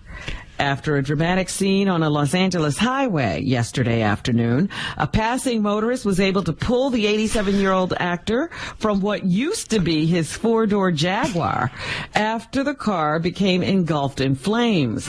Van Dyke spoke to TMZ.com on the scene moments after the disaster. 1, 2. It just started making a noise, and I thought it had a flat at first. Then it started smoking, and it burned to a crisp. He's 87. 87. The TV vet escaped unscathed and did not need medical attention. Van Dyke's wife, Arlene, came to pick him up shortly after. She later posted pictures of the burnt-out car on Twitter and wrote, "He's fine, thank God." You know when I'll know when it's time to put Fred down? When he shits all over the studio. But you have shittens. Yeah, but I'm saying, if he can't control himself anymore, that's it. You could clean him up really easily. I mean, I don't think you put him down just for that. I'll clean him up and put him down. First you got to worry about Ronnie, then you worry about me. Right. Oh, him I'll have to put down. Remember a week or two ago I was telling you about this 16-year-old girl who was kidnapped by a guy who had been in a relationship with her mother. He killed the mother and the brother. Yes. And then ran off with the 16-year-old girl. Right. Well, it turns out that man, James DiMaggio, left an insurance policy worth $112,000, and the mom was the beneficiary. Oh. A family spokesman confirmed Monday that DiMaggio left the money to Bernice Anderson, Christina Anderson's mother. Andrew Spanswick says he named her as a beneficiary in 2011. He says DiMaggio intended the money to go to Hannah and her brother Ethan. So I guess Hannah has lost a lot, but she's going to get a check as a result of this guy taking out an insurance policy. Very strange. Strange story, Rob. John, you're on the air in Roxbury, New Jersey. Howard, hey now. Hey now. Hey, so I go to AGT every single week almost, and they always put me up in the front row. Something I got to say, and you don't realize it until you're there, is you're always right. Yes, I am, and America's starting to catch on. Finally, and I'm going to give you a really good example. So the week that the little Asian girl, the little Hawaiian girl sang, yes. So everybody talks, Howie talks, and Mel B talks, and Heidi talks, and everybody's just caught up in the moment, and then you tell it like it is, and you're right, and I realize it from the seat. Yes, when you see me live, you realize how right I am. Not only that, but I was sitting nice and close to Beth, and when you come out, you have 7,000 people chanting your name and screaming for you, but still, the connection you have with Beth is amazing, and you don't notice it through your lives. That's another thing. Robin, there's a lot going on. I see. Things you don't see on camera. John's seen it firsthand. Well, thank you, John. Thank you, Howard. All right. Robin. You know, it was interesting that he says that because I was watching that show they have before the results show. Yes. A little bit this past week, and then they show how you guys come in and the commotion of the audience when they see the judges and all of that, and I wasn't aware that that ovation was so great. It's wonderful. They should film it every week. When I walk out on the stage, people are thrilled. I don't know why they're not introducing the judges on camera and having them walk in. You want to know why? It is such nonsense. It slows the whole fucking show down. I am so proud of America's Got Talent that they don't do that. The judges are sitting there and let's get on with the show. Right in. But boom. I love that reaction to you is so amazing. Well, believe me, I don't need it, Robin. You giving me something? I think we're done. No. Robin's wrapping it up. Oh, sorry. Oh, you want to talk? No. If you got something to say, go ahead. No, I don't. You know? Not for air. We don't care. Robin and I are very loose. I mean, if we're not talking to Gary, we'd be talking about Dick Van Dyke's car accident. By the way, Look, Gary. he's a national treasure. By the way, Gary, for that interruption, you're fired. Pack your things. Oops, I apologize, but you're still fired. I'm a good guy. All right, Howard. It's time to get a new phone, but what do I do? Do I get the Samsung hybrid phone tablet, the Galaxy Mega, I know, which will go on sale in the U.S. by the end of August? Or do I wait for the new iPhone on September 10th? Here's the thing, and Apple's got to get with it. I was reading about that new Samsung for $149. They got a phone now that's a hybrid size between the size of an iPad mini and between the size of your phone and an iPad mini, so it's a little bit bigger than a phone. And that's very appealing to me. And Apple really should give you different options and sizes and screens. Why the fuck not? They're tapping into some for $149, and I'm sticking with Apple strictly, absolutely, because not only am I a believer in the company, but also everything in my system is integrated because I have Apple desktop. I've got the the Mac Air. I got the phone. I got the whole thing. So I like that it's all integrated. I'm not going to switch. I don't need the nonsense. But what I read in the paper about that new phone, you can hover your finger. You don't have to touch the glass. Right. You hover over the touch screen, and you can have two apps running simultaneously on the impressive. screen. That's impressive, Robin. Because that's right. Then your screen doesn't get dirty. No fingerprints. That's right. No cum stains. But oops. Is this something? The mic's not on. What? I accidentally came on my phone. That's right. You. No, but that's very impressive. But although the new iPhone is going to have that cool thing where you put your thumb in and it locks and unlocks. Rumors are swirling about Apple's anticipated rollout of new gadgets this fall, reportedly scheduled for September 10th. Among them is that Apple will make a gold-colored iPhone, so you get a new color. That's smart. Make 20 colors. Apple has also asked its suppliers to start shipping both a new high-end iPhone, a new low-end one in early September, so there'll be a cheaper iPhone. That's a good idea. Why not? I don't know what other upgrades that Apple will have, but any upgrade will be an upgrade to me because my Apple is so old. I want to get that new iPhone, and I've got the most recent iPhone. Anything new I want. You keep up. I wait for my contract to expire. No, I break the contract. I don't care. I want that new phone. I gotta have it. Well, I'm ready for new everything, and now I don't know what to get. Maybe I'll get both. Local fast food and retail workers unhappy with their pay may take part in a nationwide strike next week. I've told you about a few of these strikes. The fast food workers are trying to unionize because they're tired of their low wages. So a message posted to lowpayisnotokay.com is encouraging minimum wage workers to walk off their jobs on August 29th to demand $15 an hour and the right to form a union without retaliation. Right. Smaller strikes have already been held in 8 cities. So they're trying to expand this movement now. Yeah. History will be made today when Angela Merkel, do you know who she is? Merkel. She was from that sitcom.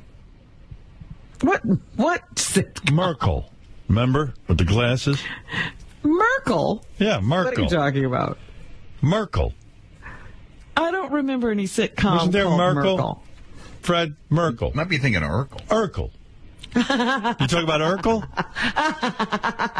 No, I'm talking about Angela Merkel, who is the chancellor somebody different. of Germany. Oh, yes. They're fun people.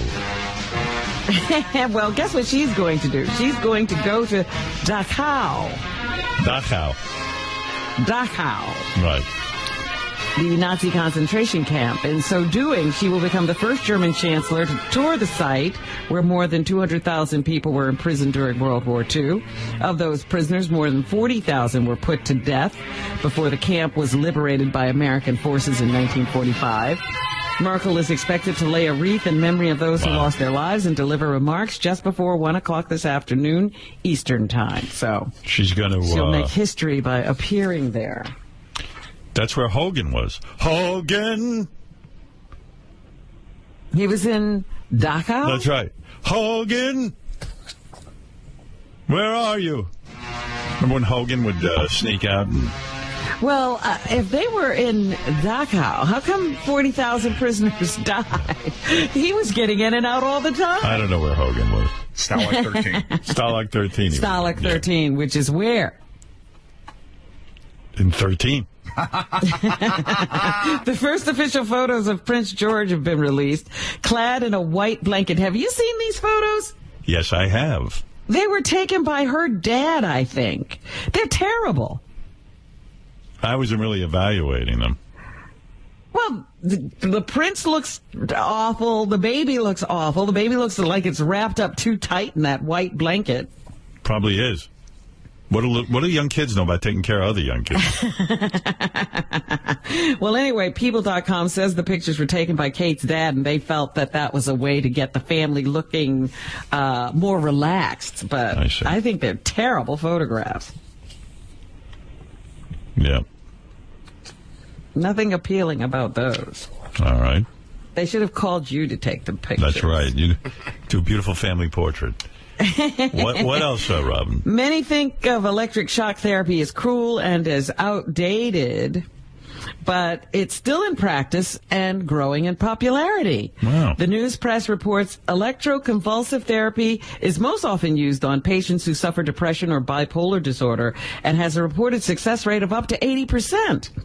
The Mayo Clinic calls it a gold standard for treating severe depression, though critics say it does nothing more than cause brain damage. Hey, maybe brain damage and being happy is better than being okay and depressed, don't you think?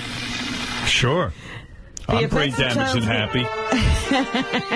The effects of childhood bullying extend well into adulthood, Howard. Right. A new study shows victims of childhood bullying are more than 6 times more likely to smoke on a regular basis, be diagnosed with a serious illness, or develop a psychiatric disorder than those who weren't bullied.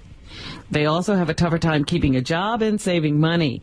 Being the bully, however, doesn't seem to have a negative impact into adulthood. The study appears, so be a bully. It's okay.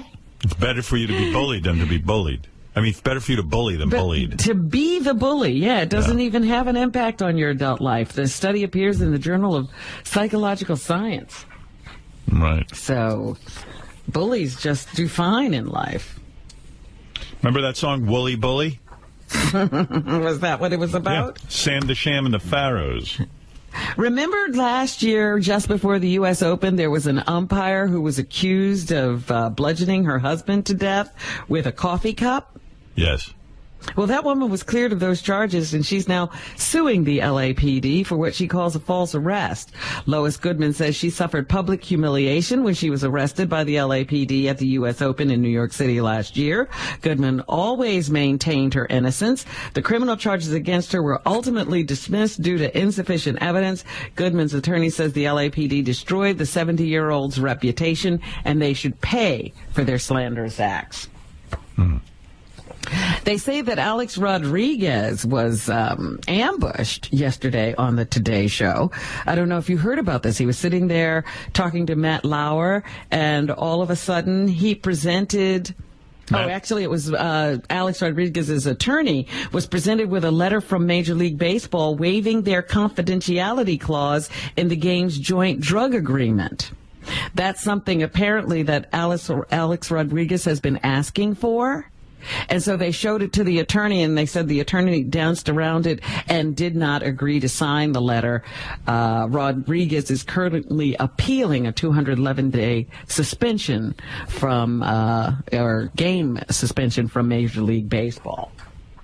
So this was something Rodriguez had been asking for, and when they handed it to the attorney, he didn't look jubilant and take it and say, we agree to sign this right away. He sort of danced around the whole thing. So they're saying this is just smoke and mirrors. Alex Rodriguez doesn't want to own up to what's going on and reveal his history of drug abuse and performance enhancing drug use during his major league career.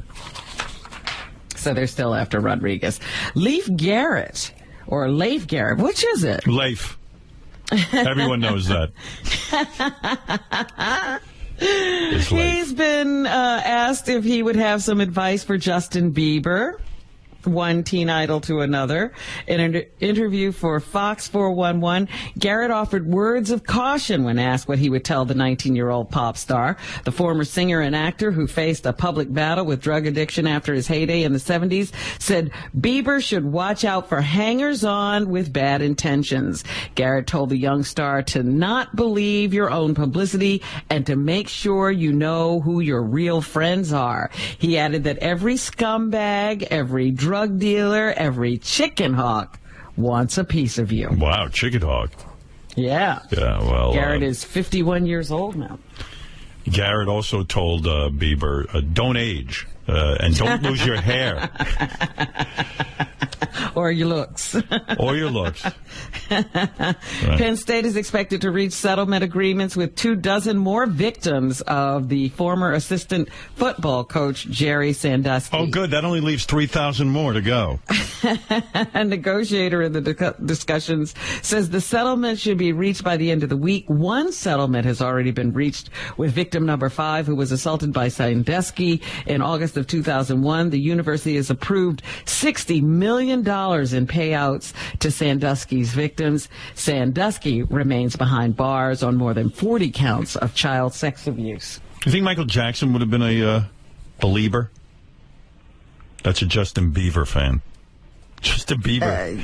I don't think so. A believer. You really think you think he would have been? I think he would have been a belover.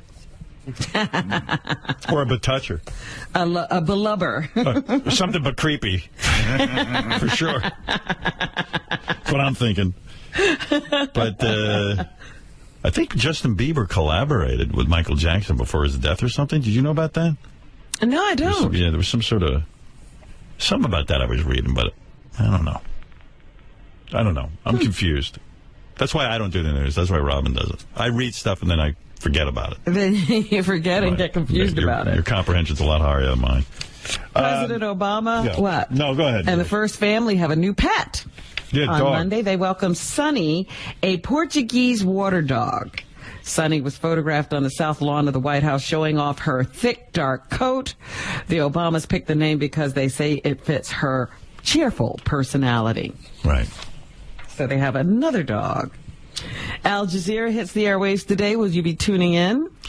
Absolutely. In fact, they promised to give all sides of the issue of hating Jews. They're going to hate the Jews every way they can. Hating Jews from every angle. Every angle. They're going to have wall-to-wall Jew coverage for the first day, and I can't wait. I believe the Jews are bad. And what do you think? I believe they're bad, but not that bad.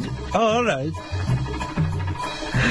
It's promising to deliver a full schedule of live news, documentaries, and investigative reporting. Al Jazeera says it will keep viewers informed with 12 U.S. bureaus and 70 international bureaus. Its nightly newscast will be anchored by John Siegenthaler, while its flagship show, America Tonight, is hosted by Joy Chin. By the way, our documentary is called The Jews Are Worse Than Bad. And we'll prove it. Al Jazeera is based in Doha, Qatar. They just hired Fred for Guess Who's the Jew. They're going to have that on. It was criticized after the 9/11 attacks after it aired videos it received from Al-Qaeda and the Taliban. People have told me that it's actually good. Like, they have a ton of dough and they do really good coverage of that. We're going to be surprised that it's not, sort of biased toward some weird angle. But I don't know. I've never seen Al Jazeera News. Well, that's, it's sort of like when the Moonies bought the Washington Times. What was it? The Washington Times? Yeah. They had to prove that. And everybody thought, oh, no, it's going to be Mooney News. And it turned out to be a decent news. Yeah, I was pissed. I wanted Mooney News. Couldn't get it. So I bought this paper to read about the Moonies. How are they doing, the Moonies? They still around? I don't even know. Is the Reverend Moon still alive? You don't hear about those. I think he died. Oh. And you don't hear about those. The most attention they used to get was for those mass weddings, and I don't think those are going on anymore. It's a shame. I could hook Benji up. And Scotland Yard is poring over new evidence in the death of Princess Diana. That's a British soldier allegedly told the ex-mother-in-law, or his ex-mother-in-law, the princess was assassinated by British Special Services. 1-1. See, I told you. It was the plot to prevent Diana from having a child either with Dodi Al-Fayed or Hasnat Khan, her other lover, a Pakistani heart surgeon, who would then be the half-brother of the future monarch. You can't have that. Christopher Anderson is the author of The Day Diana Died, and he says the claim isn't credible. Authorities in London say they're checking out the relevance and credibility of the new information, but not launching a reinvestigation. I see. So, just the check. And bears have attacked 7 people. I told you this before. Across the country in the past 5 days. The run of attacks in 5 states started on Thursday after a black bear charged and mauled a 12-year-old Abby Wetherell as she was jogging in Cadillac, Michigan. Her mom says she believes the bear was scared off after the attack. And she says bears are not rare in Cadillac, Michigan. 1-3. Bear attacks, Sharknadoes. The whole world's going to hell in a handbasket. We see bears occasionally, along roads. You hear about people seeing them crossing the road, or in their garbage or things like that. I saw one report last night that said a girl tried to distract a bear by petting it, and that didn't work out real well for her anyway. No, that never is not worked. what you do when you see a black bear. And finally this morning, today is when humanity exhausts nature's budget of resources for the year. It's been dubbed Earth Overshoot Day by the Global Footprint Network and marks the day when humanity's demand on nature exceeds what the Earth can renew in a year.